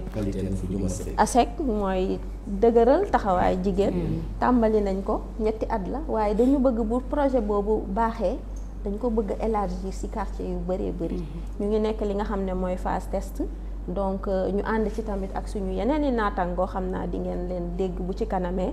et muy aussi benn challenge boo xam ne ñu ngi lancé tamit benn appel à tous les présidents et présidentes d'ASC ñu jàppale ñu ci ba tey activité bi ñu def rek ci suba wax dëgg yàlla ñi dëkk fii la ñu àndal def li nga xam ne mooy ramassage des déchets plastiques donc genre activité yooyu nekk na loo xamante ne mën na jàppale Ousoforal ba mu gën a siiw fii nga xamante ne mooy biir commune de Ziguinchor waaw donc di ko gërëm ndax saa suñ toogee rek xam-xam day feeñ saa suñ toogee rek maanaam leer day génn te loolu lañ soxla ay waxtaan yoo xamante ne bii day pousse nit ñi ñu gën a jëm kanam te loolu bu soobee yàlla dinañ ci gën a xar suñu tànk tubéy incha allah. Merci beaucoup Madame Thior Gningue Mame Binta Diémé ñu ngi leen di jaajëfal si seen partition si émission bi auditrices et auditeurs après donc avoir mis l'accent sur ce que fait Ousoforal sur le terrain nous avons terrain pour le retour des populations déplacées, nous avons parlé de la lutte contre les inégalités, la promotion et la protection des droits de l'homme, enjeux et défis majeurs. À présent, nous allons donc recevoir nos invités ici sur le plateau et nous allons parler du changement climatique, prendre le prétexte de l'action menée par Ousoforal ce matin avec une très belle mobilisation. Nous allons parler de ce bilan de la mobilisation, revenir sur les actions et résultats de chaque entité en lien avec la thématique. La thématique, si vous voulez, on va y revenir et vous rappeler justement le thème retenu par l'ONU pour cette célébration de la journée de la paix. Action en faveur de la paix, nos ambitions pour les objectifs mondiaux. Nous allons y revenir avec nos invités. Je rappelle que nos invités travaille dans justement ce qui est de la protection de l'environnement. Il y a M. Boubacar Mbalo, président de la commission formation et renforcement des capacités Club Changement Climatique, et un autre qui va se présenter à nous car nous n'avons pas encore justement, ou bien on va leur laisser tous se présenter. Donc, à nous, je rappelle que vous suivez cette émission sur la célébration de la journée de la paix ce 21 septembre 2023. Et donc, Amady Khalilou Diémé vous accompagne, accompagné de Xavier Mendy, donc à la digitalisation, et de Seydou Diédiou, qui est donc celui qui s'occupe des caméras. Nous allons vous donner la parole pour que vous puissiez vous présenter aux nombreux internautes et aux auditeurs et autres auditrices qui nous suivent sur la Génération FM. Salam alaikum, merci beaucoup pour l'invitation, merci beaucoup à Génération FM. C'est vraiment un grand plaisir de faire partie de ce plateau. On est content, on est vraiment ému de venir ici faire une visite à notre association sœur Ousoforal. Moi je m'appelle Mamadou Dia, je suis de Gandiol, un village de la région nord de Saint-Louis, et je dirige une organisation qui s'appelle Khakhatay. Xaxataay, c'est une organisation qui travaille dans ce qu'on appelle l'autoréalisation communautaire africaine. Et pourquoi le nom Xaxataay qui évoque en tout cas notre comportement quand on est content, et donc on pousse un Xaxataay comme on le dit. Xaxataay, c'est un état d'esprit. Et Xaxataay, c'est un état d'esprit. Xaxataay, c'est ce que nous pensons que nous sommes venus en fait expérimenter dans la vie. Donc pour nous, li ñu yaakaar mooy que ni yàlla. defal lu baax parce que foofu li ñu naroon dem. kàllaama ko ci barama. su dee man li ma koy laajte nekkul olof pur mais en tout cas daa gën li nga xam ne mën nañu ko comprendre ba bàyyi rek nga continuer. Bon Xaxataay boo ko gisee dafa nekk terme bu nga xamante dañu yaakaar ni ñun doomu aadama yi ni ñu ñuul ñi yàlla souvent dañuy naan nit muñal comme yàlla dañu indi ci kaw suuf pour ñu torox. donc parce que ni non yàlla daf ñu indi ci kaw suuf pour ñu bég et bég boobu noonu tey ci ñun ci loolu lañ jëm. li ci ëpp nag boo créer organisation wala nga créer benn affaire en général boo ko joxul turu français wala jox ko turu anglais li ci ëpp du am kii bi nga xamante ni moom la du am valeur bi nga xamante ni moom la war a am. donc du coup ñun li ñu bëggoon mooy kàllaama Kocc bi nga xamante ni moom la ñuy wax moom la ñu bëggoon mu doon suñu.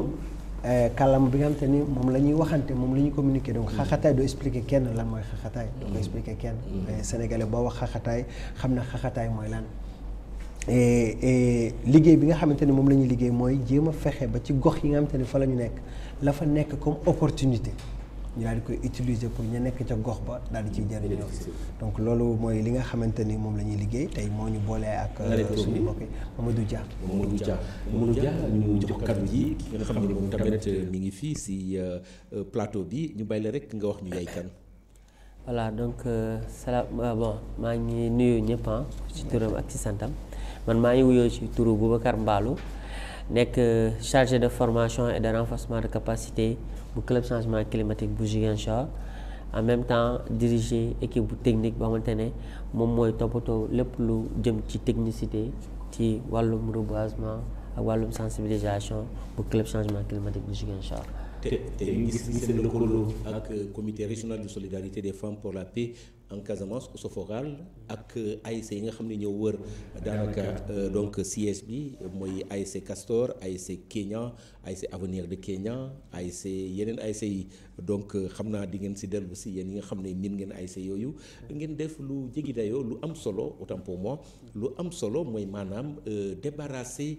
donc les sachets plastiques yi nga xam ne ay population peut-être ñoo leen sandi si diwaan yooyu à travers une caravane mu doon caravane bi nga xam ne dafa traverser plusieurs quartiers Kenya Castor Néma 2 entre autres ba ñu ngeen egg si Néma 1 mu doon li nga xam ne population yi gis nañ leen loolu ban sens la am ban li waral justement posture boobu la. voilà donc merci donc balaa maa ñëw ci question bi en tant que tel damay remercier comme li nga ko waxee Isoforal ci implication bu ñu impliqué club changement climatique bu Ziguinchor impliqué ko ASC Kenya Avenir Kenya aussi ASC Castor ak yeneen ASC yi nekk ASC Néma aussi donc ci célébration journée mondiale internationale de la paix parce que tey ñoom comprendre nañ parce que club bi ça fait quand même ay années chaque heure bu ñuy organiser dañuy invité club changement climatique je pense que depuis ay années 2019 2020 chaque année dañuy invité ci célébration bi ñoom comprendre nañ ni tey wax nañ sànq jigéen ñi mais jeunes yi tamit dañoo am seen wàll dañoo am seen place ci utum jàmm ci monde bi donc pour man loo moo tax ñu impliqué ASC yooyu noonu comme ni ñu ko waxee sànq ci recherche paix yooyu wala bu ñu célébrer paix maintenant soo mënee ñëw léegi ci question bu ma laaj sànq par rapport ak éco jógin ñu tuddee ko doxantu Formose lu am solo la tey avant éco jógin bi boo seetloo ci lu am solo lañ njëkkee mooy reboisement tey parce que ñoo ngi ci contexte changement climatique tey booy ut jàmm changement climatique yi dafa am ay jeexital ci utum jàmm boobu noonu donc tey garab yooyu nga saxal day participer ci lépp lu jëm ci lutter xeex changement climatique yooyu noonu donc ci reboisement bi lañ njëkkee après ñëw ci dox for sachet plastique yi parce que jàpp nañ ni boo xoolee Ziguinchor comme ville Sénégal comme dans les villes la plupart des villes africaines dañuy am problème gestion des déchets et plastique bi boo seetloo plastique bi daf ñuy sonal parce que amuñu ay pexe pour xeex plastique bi bien que état du Sénégal jël na benn loi pour interdire lépp luy jëfandikoo bu ñu jëfandikoo sachet plastique mais boo xoolee loi boobu à la limite appliqué wuñ ko donc sachet plastique yaay gën a bëri donc ISOFORAL xalaat na ni ci journée wu xeex mooy comment dirais-je même célébrer jàmm ji jàpp na ni ñu def activité woon nit ñi xeex génnee mbuus plastique yi nii lu am solo la ci suñu dund parce que tey mbuus plastique yooyu noonu day rey suuf si day poser day favoriser ay feebar yu mel ni ay paludisme parce que mbalit bi fu mu taa foofu noonu yooyu dañ fay développer loolu day am jeexital boo xoolee quartier mel ni Castor wala Néma da xamante ne oto mbalit bi souvent du doon egsi dañu obligé lakk boobu ñuy lakk ngoon yi wala suba si yooyu noonu fumier boobu di dégagé wu mun na ñëw àndal nit ñi yeneen jeexital ci seen wérgu yaram lu mel ni ay problème yoo xamante ne problème sanitaire wala problème yoo xamante ne ay problème cardiovasculaire xamante ne yooyu mun na am jeexital ci wérgu yaram askan bi donc moo tax comme ni nga ko waxee sànq ñu jëlee ñu démarré ko fii mooy siège ISOFORAL bi ba siège Casa Sport bi mooy Château d'eau mooy Néma 1 ñu fort lépp luy sachet plastique et loolu dañoo bëgg a woon population bi surtout utilisation sachet plastique yi mais surtout ñu bañ ko di sànni parce que loolu a des conséquences yoo xamante ne mën na impacter suñu environnement. des conséquences qui peuvent impacter notre environnement loolu nga wax boo gisee justement initiative boobu yow mi nga xam ne yaa jiite li nga xam ne loolu mooy xaqataay. lu am solo la parce que li ñu fi doon waxtaan sànq ba tey mu jëm ci wàllu violence il y a différents types de violence. Ça c'est la violence que ñun doomu aadama yi moom la ñuy def à la nature c'est l'agression en fait agression bi nga xam te ne ñun moom la ñuy def la nature c'est vrai que ni alhamdulilah rabbil alamin Casamance dox na lu bëri ci jàmm am na jàmm ju bëri doomu aadama yi ñu ngi gisante mais am na beneen jàmm ju nga xamante ni war nañ ci tabax bu baax a baax mooy jàmm ji nga xamante ni moo dox suñu diggante ak jaww ji parce que nit ñi bu ñu amee jàmm te jaww ji mayu leen ñaari dund dootuñu amati dañuy perte jàmm jooju noonu moo tax dafa am solo ñaari jàmm yëpp ñu koy dox jàmm ji nga xamante ni violence yi ñu doon wax sànq mu jëm ci violence yi nga xamante ni moom la ñuy def ñun ñi nga xamante ni ñooy jigéen te c'est extraordinaire que ñun góor ñuy def violence yooyu noonu jigéen parce que toute vie appartient à une mère et une femme donc ça veut dire que ni dund bu am rek yaay moo ko moom boobu dund donc violence yooyu noonu nga xamante ni moom la ñuy def yaay violence boobu nga xamante ni tamit dund ju am suuf si nga xamante ni moom moo la gàttandu moom moo la teeru violence boobu lañ koy defaat mooy violence bi nga xamante ni moom la ñuy def jaww ji donc liggéey bii nii ñoom ñuy def nii dafa am solo trop et Casamance da ci amoon lu bëri parce que jaww ji gënoon naat ci Sénégal jaww ji nga xamante ni ba ñun ba Ndar ba feneen ak feneen jaww jooju nga xamante ni bu masaan génne oxygène am ñun dañ ciy bànneexu du ci noyyi jaww jooju noonu tamit ñu ngi koy ñàkk donc loolu violence bu mag a mag la bu ñu defaat beneen jigéen muy jaww ji nga xamante ni violence boobu noonu jaww ji nga xamante ni ci la ñuy dund moom la ñu ko def donc violence yi nga xamante ni moom la ñuy def jigéen ñi bëri na lool et liggéey bi ñu ci war a liggéey dafa am solo moo tax ñu ci mel ni ISOFORAL liggéey bi nga xamante ni moom la ñuy liggéey fii nii dafa doon liggéey bu am solo beneen bi ci des mooy même tabax bi ñuy tabax li ñuy tabaxee parce que ñun tamit Casamance xamoon nañ ko ci tabax ak banko ci tabax ak ban mu doon lu nga xamante ni tey jii nii bu ñuy wax ay changement climatique ak yooyu warul woon am benn yoon fu ñu ko war a waxee ci àdduna te doomu Casamance bokku ci ndax toppatoo bi nga xamante relation bi nga xamante ni ku doomu Casamance amoon na ko ak nature bi relation boobu noonu relation bu ñu war a façade la relation bu ñu war a suuxalaat la relation bu ñu war a dundalaat la parce que tey fépp ci àdduna fu ñuy wax lépp lu nga xamante ni moom la ñu war a wattoo jaww ji nga xamante ni ci la ñuy dund doomu Casamance waroon na fa toog parce que seeni maamaat liggéeyoon nañ ko amoon nañu relation boobu noonu ak la nature amoon nañu relation bu extraordinaire Casa Impluvium ci tabax ak ban ci dunde lépp li nga xamante ni si proximité la nekk parce que tey àdduna bi foofu la nekk ñun ñu ñuy wax yu nga xamante ni suñu maam yi lu simple la ci ñoom mooy tabax kii léegi nii nu traité bay léegi nii sa buntu kër bay li nga xamante ni moom la saison bi maye nga daal di ciy dund léegi am wér-gu-yaram léegi mais tout ça c'est des sortes de violence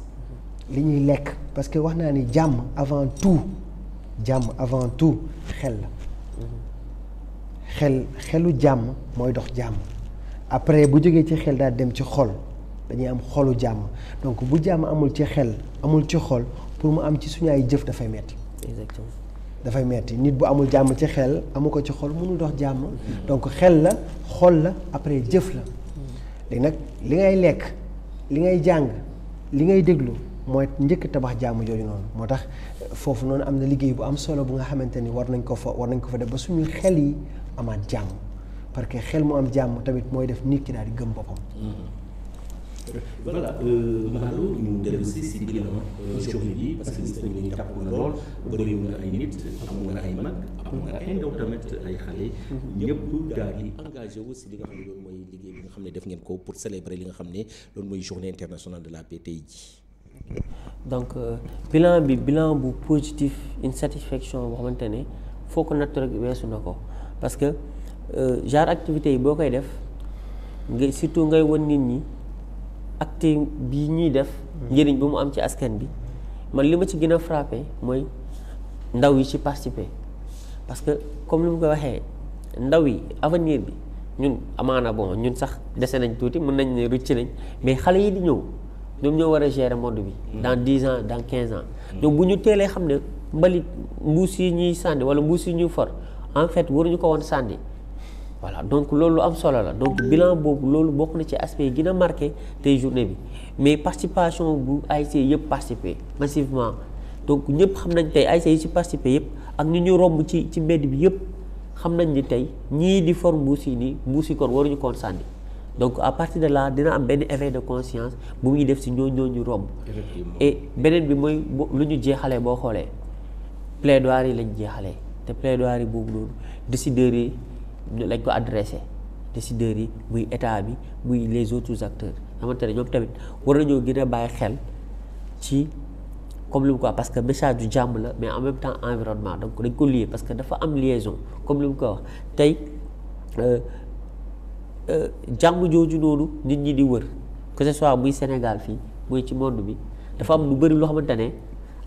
changement climatique yi wala environnement bi moo ko lal tey boo xoolee dëkk yu bëri ñoo ngi xeex mu ngi fay am xam nga la cause bi ay ressources naturelles la wala cause bi dégradation de l'environnement la wala ay réfugiés climatiques sànq wax nañ fi Bissine wax nañ fi yenn zones yoo xamante ne ay retour de boo xoolee zones yi la plupart day am tax tension bi di am foofu c'est parce que da ngay gis da ngay dem kii bi moo taxoon boo ñibbisee fekk keneen moo ñu foofu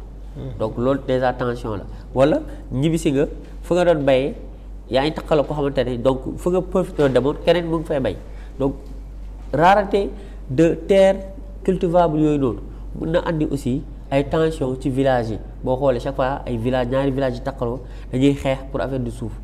donc moo tax message bu ñu lancé décideurs yi que ce soit état bi ak communauté internationale bi dafa am solo pour jàmm jooju noonu mais pour ñu gën a mën a protéger l'environnement parce que tey mooy thème bi bu ñu ñëwee ci thème bi ba léegi mooy action faisable en faveur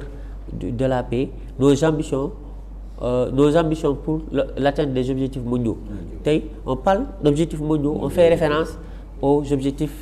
du développement durable qui sont au nombre de 17 mais boo xoolee sànq am nañu fi ñu ko fàttali objectif 6 bi buy wax ci ndox ak assainissement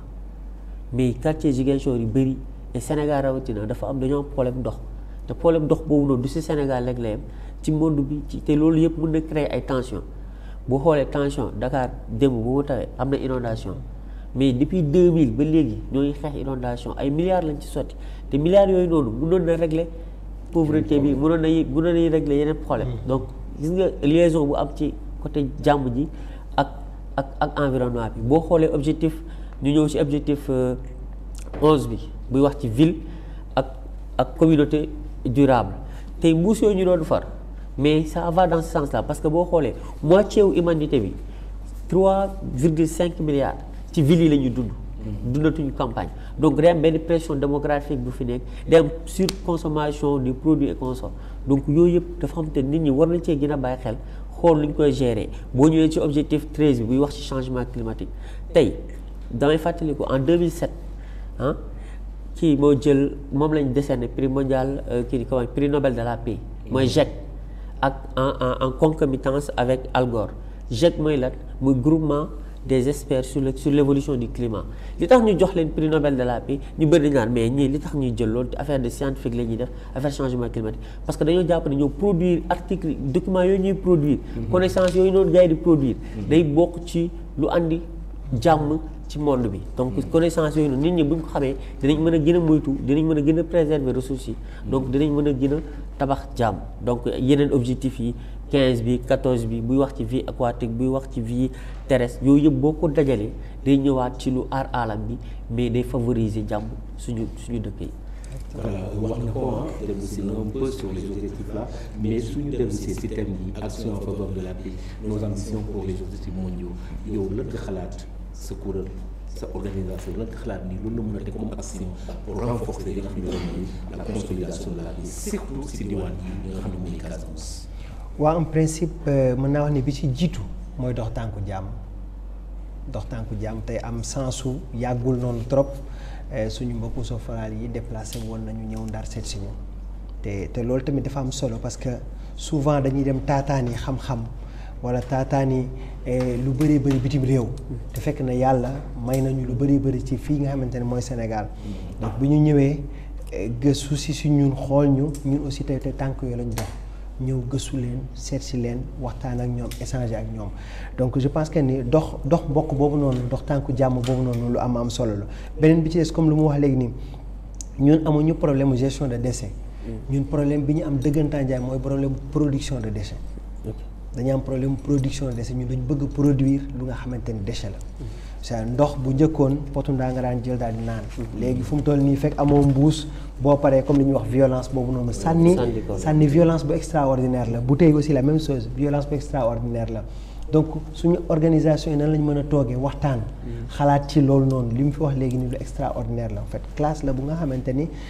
ñëpp mën nañ ci jariñoo li mu wax ni nan lañ mën a toog ba au-delà de connaissance boobu ñu nga xamante ni am nañ ko xam-xam boobu ñu am nañ ko nan la ñu toogee ba daal di waxtaan ba daal di koy jëmmal mu doon action parce que connaissance foofu lay amee valeur boo ko mënee traduire mu daal doon action mën a jëriñ sa askan Sénégal problème mu production de déchets la ñu am dañu bëgg produire déchet problème boobu la ñu am donc nan lañ mën yaraate suñu bopp delluwaat ci ginnaaw xool maam yi lan lañ yoroon lan lañ amoon la ca baax ñu daal di koy jëlaat di koy jëriñoo li nga xamante ni baaxuñu si ñu daal di interroger waat suñu génération pour ñu daal di produire lu nga xamante ni daf ñuy jëriñ mais pas ñu daal di dem taataani ji ci biti indi fi lu nga xamante ni en général boo ko utiliser ñaari yoon ñetti yoon mu yàqoo bu yàqoo daal di nekk déchet beneen bi ci des mooy comme li ñu doon wax adduna bi dafay yokku Afrique population bi dafay yokku donc dëkkuwaay bi dafa am solo parce que dëkkuwaay boobu noonu tamit poids la bu extraordinaire bu nga xamante ni ci lii ñuy wax ni ci wàllu changement climatique ci lii ñuy wax ci li nga xamante ni jaww ji nga xamante ni day soppeeku daal di jëm ci ñun dafa am solo tey jii ni boo demee Maroc amul guerre amul conflit mais am na jëyu ju fa am bu nga xamante ni tey yaakaar nañu ci changement climatique la bokk donc amuñu jàmm donc loolu noonu tey ñun mën nan lañ ci mën a def ay pas parce que bu gannaaw jàmm nit ñi pour ñoom aussi ñu daal di koy mën a bànneexoo mooy li nga wax sànq su tool yi nga xamante ni moom la ñu war a bay bu ñu wàññeekoo suuf si wàññeeku jàmm ji nga xamante ni seexoon nañ ko dafay far mujj critique beneen bi ci des mooy man j'aime pas trop bëgguma trop di utiliser le mot la lutte parce que lutte dafa am propre énergie kenn du xeex ci bànneex man j'aime plus la construction comme nan la ñu war a mën a tabax ay dox ay tànk yu nga xamante ne dana tabax ba li fi nekk neexuñu mu ñuy gaañ ñu mën ko fi jële daal tabax leneen dafay teg parce que tamit loo fi jële lu ne war nañ mën a teg lu nga xamante ne donc suñu organisation yi ci tànk yooyu la ñuy dox seetante gëstuwante jàngalante ñun ñu jàng ci ñoom ñu jàng ci ñun jàngalante donc ci tànk yooyu noonu am mbégte bu rëy am contentement bu rëy parce que bi ñu fi ñëwee ba léegi teeru bi loolu tamit jàmm la teeru bi nit ñu teeroowee nit ñuy toppatoowee nit ñuy joxe ñu lekk nit ñuy joxe ñu naan nit ñu dëkkalee nit ñu amee suñu jot loolu tamit wax dëgg fa yàlla jàngat la bu nga xamante ne ñun bu ñu ñëwee fii jàng ko ci yéen daal di koy yóbbaale moo ay ànd ak ñun. tey ban mooy doon sa kaddu pour dernier laaj la pour jàmm mën a soxe mën a dëgër fii ci Sénégal surtout ba ci Casamance parce que xam nañu ni suy wax jàmm rek gis nañu ni ñu ngi ci situation pré-électorale te xam nañu ni lépp lu fi xewoon jëmul kër kanam comme ni ñu koy waxee donc ci kàllaama olof yow waa Ndar nga xam nga ni sama olof dafa xaw a sooxe mais xam nga lan laa koy wax sa appel daanaka. ba yar nañu yàlla nattoo mu doon jëm te ñu doon ko jàmm comme ça kenn ku ne ci ñun ku gis sa morom ku ne nga gis jàmm jooj ci moom yar nañu yàlla nattoo mu doon jëmm te ñun ñu daal di koy doon loolu laay ñaan suñu borom parce que moom moo mën a indi respect ñun bu fekkente ni doon nañu jàmm lépp lu ñu gis dañ koy respecté mooy li ma wax sànq dañuy respecté doomu aadama dañuy respecté mala dañuy respecté jaww ji dañuy respecté lépp lu ñu wër même ni ñuy lekk sax dañ koy respecté parce que dinañ xam bu boobaa li nga xamante ni moom lañ soxla war ko lekk nan lañ koy jëlee du ñu jiiroo du ñu foqale du ñu lekk lu ñu warul lekk donc yooyu noonu yëpp ci xeetu manifestation wu jàmm la donc bu ñun suñu jëmm yii ni doonee jàmm yooyu noonu yëpp dañ koy bàyyi guerre gi ñuy wax jël yëfu jaamur yooyu noonu yëpp bu suñu jëmm ça veut dire on a un conflit avec nous amuñu conflit ak kenn on a un conflit avec nous léegi nag conflit boobu noonu nag mooy dépassé dem ci lu ne dem ci suma digganteeg yow ni ma lay xoole ni may waxanteeg yow dem ci sama digganteeg kii donc yàlla na doon jëmm yàlla nattooñu ko yàlla nattoo ko askanu Sénégal bu jógee ci askanu Sénégal law dem ci fépp ci àdduna yàlla ñu ko yàlla nattoo. amiin sa kaddu sa appel par rapport justement à cette même question. voilà donc je pense que comme ni mu ko waxee donc dañu naan amiin parce que lu am solo la ci jàmm la lépp mën a xewee. tey Issoforal il a compris mu ne Issoforal pour la paix et le développement boobu noonu nga xamante ne ñun ñëpp dëkk yëpp moom lañ bëgg ku ne moom la bëgg mënoo ko am tant que amoo jàmm donc jàmm moo lal loolu yëpp donc tey pour Sénégal mën a développer te loolu la ñuy souhaiter ñun ñëpp jeunesse ku ne bëgg a émerger bëgg a progresser bëgg a am benn tekkiwaay foog ku ne dox tànku jàmm ñëpp a koy dox donc loolu noonu dama koy wootee samay mbokk jeune mais aussi ñëpp muy décideurs yi surtout décideurs yi les autorités ñoom ñoo war a gën a mën a dox jàmm mais boo xoolee Sénégal yàlla daf ñu may mooy dialogue islamo-chrétien te boo xoolee affaire yi am na fu muy egg chaque fois ñoom ñooy intervenir donc di gën a ñaanaan ñëpp ñu delloo si seen xel yi xam ne jàmm si la lépp xaj mënuñu defar Sénégal mënuñu tabax Sénégal mënuñu développer mënuñu aar sax environnement sans jàmm parce que boo xoolee manifestation bu amee lacrymogène pollution la dagg bant panneau yi ñuy taal dégradation de l'environnement la bant yi ñuy dagg pour barrer loolu yëpp dégradation de l'environnement la donc ñun parfois bon dañuy dugg ci dañuy xaw a choqué wu bu ñu gisee yenn affaires yi dañuy ñaan yàlla rek que yàlla fay affaires yi fii parce que environnement bi moo ci empathir te en retour ñun ñoo ci gaañuwaat parce que ñun ñooy nooyewaat lacrymogène yi mu mën a am yeneen njeexital ñu ñoo mën a nooy pënë ba te gars yi dañ cee bàyyi xel mais pënë yooyu ñuy lakk lors des manifestations njeexital bu mu mën a am ci wér gu yaram kenn xamul fu mu toll gars yi duñ ci bàyyi xel mais loolu yëpp dañuy ñaan yàlla rek yàlla musal ñu ci vraiment lépp luy fitna yàlla saxal jàmm Sénégal saxal ko Afrique saxal ko ci monde entier bi merci beaucoup. mën ngay jaajëfal Baro di la jaajëfal Dia donc si seen intervention ñu jàll si pàcc bu mujj bi dinañ fi recevoir kooku di Laurent Mendy pour justement donc l'appel et la présidente de Issoforal donc Stéphanie donc moom tamit Stéphanie Sagnan dina ñëw donc pour rek pàcc bu mujj bi si émission bi di leen fàttali rek yéen a ngi seetaan Génération FM la radio de toutes les générations seetaan ñu si émission bi si li nga xam ne loolu mooy suñu plateforme digitale ak ñi nga xam ne ñoom ñooy samay collaborateurs di nuyu waa ASC Kenya waa ASC Castor waa ASC Avenir de Kenya waa ASC Nema 2 daanaka ASC yi wër ECAF fii si diwaanu Ziguinchor donc di jaajëfal ñëpp ñu fi jaaroon di fàttali rek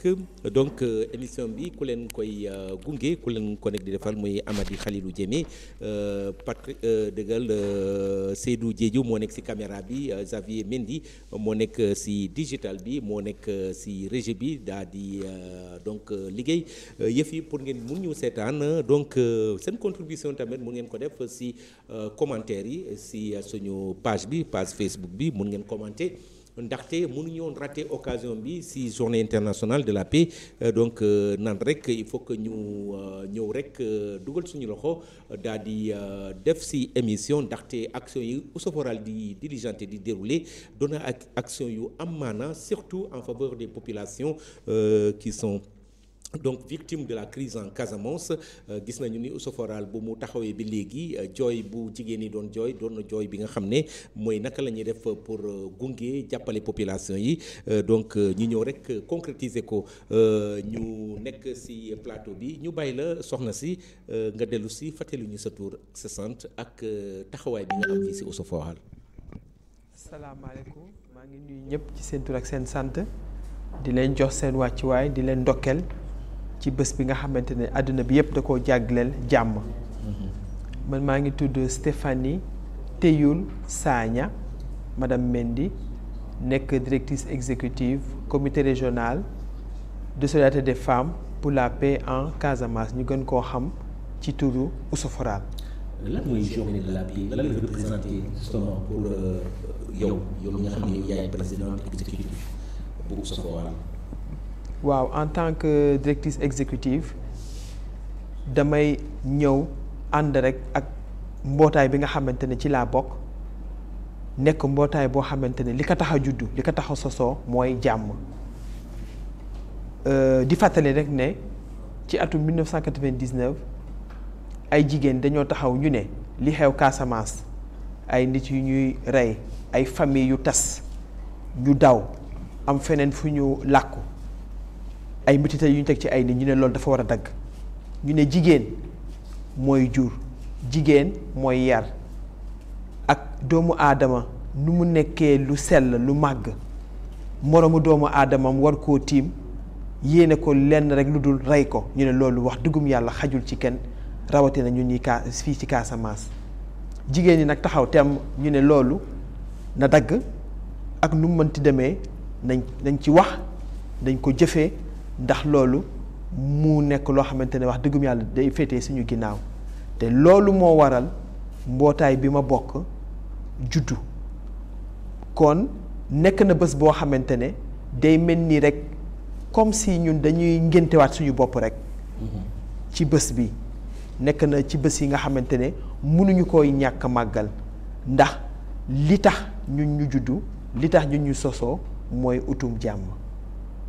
utum jàmm moo tax ñu sosoo madame da nga yor message bu ki nga xam ne da nga yor message bu particulier bi nga xam ne moom mooy Seynabou Mal Cissé si li nga xam ne loolu mooy journée bi balaa ñuy jox kàddu ji kooku di Laurent ñu bay la rek nga transmettre ñu message bi nga xam ne moom nga yor bi nga xam ne moom moo jógee si ki nga xam ne tey bokk na si wala moom mooy pionnière en première en cheftaine si je peux m'exprimer ainsi si li nga xam ne loolu mooy taxawal li nga xam ne loolu mooy kuréel bu ñu duppee tey Oussouforal. léegi soo ma mayee rek balaa maa jàll ci message bi ma jaajëfal gërëm ndokkeel ñi nga xamante ne góor ak jigéen ñoom ñoo sos suñu mbootaay mooy les membres fondateurs membres fondatrices ak ñi nga xamante ne ñoo ñu jiite mooy le conseil d'administration ànd ci itam di gërëm di sant ñëpp ñi nga xamante ne ñoom ñooy équipe bi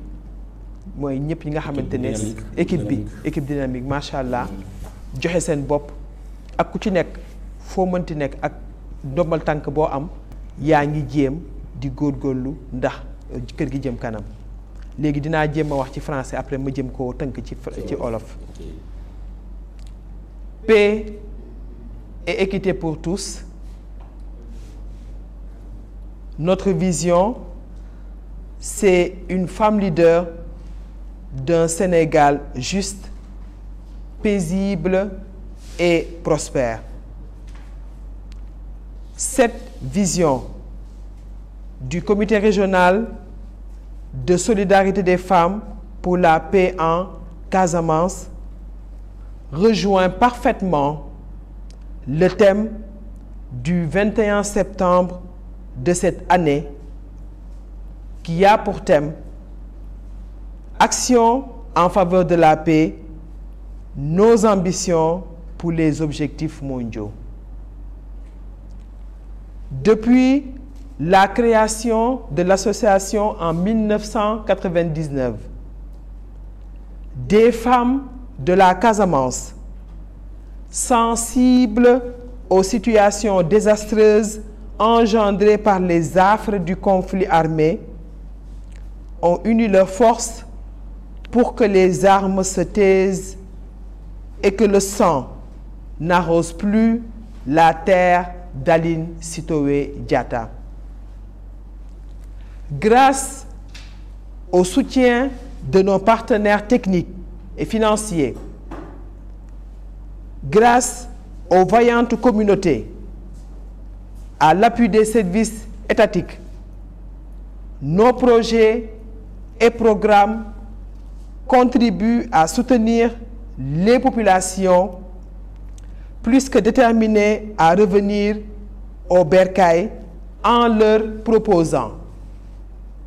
la paix du vivre ensemble,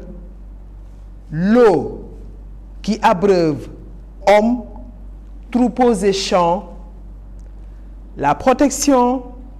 et la protection des droits des femmes et des filles par leur autonomisation, l'agroécologie, solution durable pour protéger l'environnement et se nourrir sainement, le déminage humanitaire pour lesquels nous avons entamé un plaidoyer. Ensemble, nous serons vainqueurs de toutes les formes de terreur. Que vive et règne la paix à jamais. dama ko bëggoon tënk tuuti rek ci kàllaamay konc. C'est émouvant, ça il faut le dire, c'est très émouvant. Ça atteint les cœurs, l'émotion, entre autres. ñu bàyyi la rek nga abouti ci yow kàllaamu ko ci war. ñun kuréel bi nga xamante ne ay jigéen ñoo ko sos fii ci Casamance ngir jàmm am suñu gis-gis mooy jàmm ak yemale ñëpp te loolu dañ koo bëgg a jaarale ci jigéen ju am taxawaay ju mat sëkk ci Sénégal goo xamante ne dañuy yemale nit ñi, Sénégal bu am jàmm, Sénégal bu am koom. bésum tey ñaar fukki fan ak benn ci weeru septembre àdduna si sëpp di màggal bés bu ñu jagleel jàmm. ñun dañoo ànd màggal bés bi te bi ñu sosoo ba léegi ci atum 1999 ay jigéen fii ci Casamance ñoo jóg taxaw temm ne ñaawte fi am ñi fat ay bakkan dafa war a dagg. sénégalais ci moromu sénégaleem walla war koo faat, ñun ay jigéen ñoo taxaw temm ne loolu dafa war a jeex. ànd ak suñuy partenaire, ànd ak communauté yi maanaam ñi nekk ci gox-goxaan yi ñuy liggéeyal, ànd ak ñi nga xamante ne nguur gi nañ fi teewal, dañoo lal ay projet yoo xamante ne ci lu ñuy indi dañuy bëgg jàmm am, jàmm diggante nit ak dëkkandoom. ci suñuy projet itam ci lu ñuy indi ndox bi nga xamante ne day jëriñ nit, jëriñ mala ak gàncax bi. fexe ba jigéen, xale jigéen ñi ñu mën leen dooleel te bu leen kenn xoxotal. fexe ba nit, mala ak gàncax ñu war a mën a ànd nit ci ni muy jëfandikoo li ko yàlla dénk mooy suuf si, ndox mi ak mala yi, mu mën koo def ànd ak xelam te bu mu faagaagal li ko yàlla dénk mooy mala ak gàncax gi. ñu ànd itam di fexe ba bërëb yi nga xamante ne ay doomu aadama yu dawoon làkku tey ñibbisi ñu jege ñi nga xam ne dañuy def déminage ndax ñu mën leen jàppale ndax seen xel dal ci dellu si boobu. yaakaar bi ñu am mooy ñu ñëpp dinañ ànd ndax ñu mën a daan bépp xoxotal jërë ngeen jëf wasalaam. Stéphanie Sagna madame Mendy di la jaajëfal di la jox kàddu ji Laura Mendy d'abord nga def une appréciation rapide si li nga xam ne loolu mooy message bu poignant bi. waaw appréciation bi ma ci def mooy message bi encore ni nga ko waxee sànq c'est émouvant parce que lenn rek lañ ci jublu mooy que képp ku nekk bépp doomu aadama xam ne ki jàmm lu soxal ñëpp la donc jàmm ñun ñëpp ñoo ko war a dox. donc képp ku nekk daal da nga war a jël def ko sa yiteewu bopp donc tey nag Ousso Foral bu xëyee di dox jàmm bëgg lépp lu muy def jiital ci jàmm yaakaar naa loolu message bi da koy gën a firndeel donc tey jii dafa bokk ci li nga xam ne suñu nan laa koy waxee sax dafa sës rek ci ñun maanaam dox jàmm. voilà donc tey jii ñun daanaka ci loolu la ñuy woy te am nañu yaakaar ni itam saa ñu jegleelee kàddu googu askan woowu nag itam dana jot kàddu googu te di ñaan yàlla jàmm jooju yàgg sax mais encore une fois message bi ni nga ko waxee message bu daw yaram la vraiment mu ngi te am nañu yaakaar nit ñi nañ ci am dégg-dégg daal bi nga xam ne moo ci war. waaw sama kàddu gu mujj bon mooy lu dul di gërëm kàddu gërëm lay doon parce que tey bu ñu agsee fii nii gannaaw yàlla mooy ñi nga xam ne ñoo ci jàpp te sànq ci message bi da nga sànq moo wax ci mbirum partenaires yi parce que ñun suñu partenaires yi vraiment duñu taay di leen gërëm parce que tey Ousso Foral bu eggee fu mu egg ni bu amee kattan ak doole ak sañ-sañ ak mën-mën di jàppale askan wi gannaaw yàlla partenaires yooyu ñoo tax donc dañuy njëkk a tàmbale di gërëm partenaires yooyu bari nañ nag car macha allah xëy naa moo fi toogee di leen lim dina ñu xaw a yàgg fii nii mais nañu gis seen bopp ci vraiment ngërëm gi may gërëm ni bépp partenaire en tout cas ci taamuñu ki kenn nag ñëpp ñi nga xam ni dugal nañ seen loxo ci li nga xam ne loolu Ousso Foral def rek ñu ngi la ciy gërëm tey nag bés bi comme ni nga ko waxee bés la bi nga xam ni dañu ci lëkkaloo ak ay kuréel yu bëri kuréel yooyu itam aussi ku ci nekk am nga say yiteew bopp tey Ousso Foral xëy mu ne bëgg màggal bés bi dana ci xëy woo ay kuréel lëkkaloo ak moom ngir ñu mën a doxal kii màggal bés bi nii tey nag ñu am ci lu mel ni club changement climatique bi nga xam ni club boobu ñëpp ràññee nañ ko fii Ziguinchor ñu mel ni ASC yi nga xam ne yooyu ñoo ñu wër sànq madame Thior dellu si na si sànq li nga xam ni vraiment ñun ouverture bu ñu bëgg a am ci environnement bi nga xam ne moo ñu sës rek mooy ñi nga xam ne suñuy dëkkandoo ñu fexe ba ñu lépp lu ñuy def ñu bokk ko ak ñoom donc mu doon ASC Neema ASC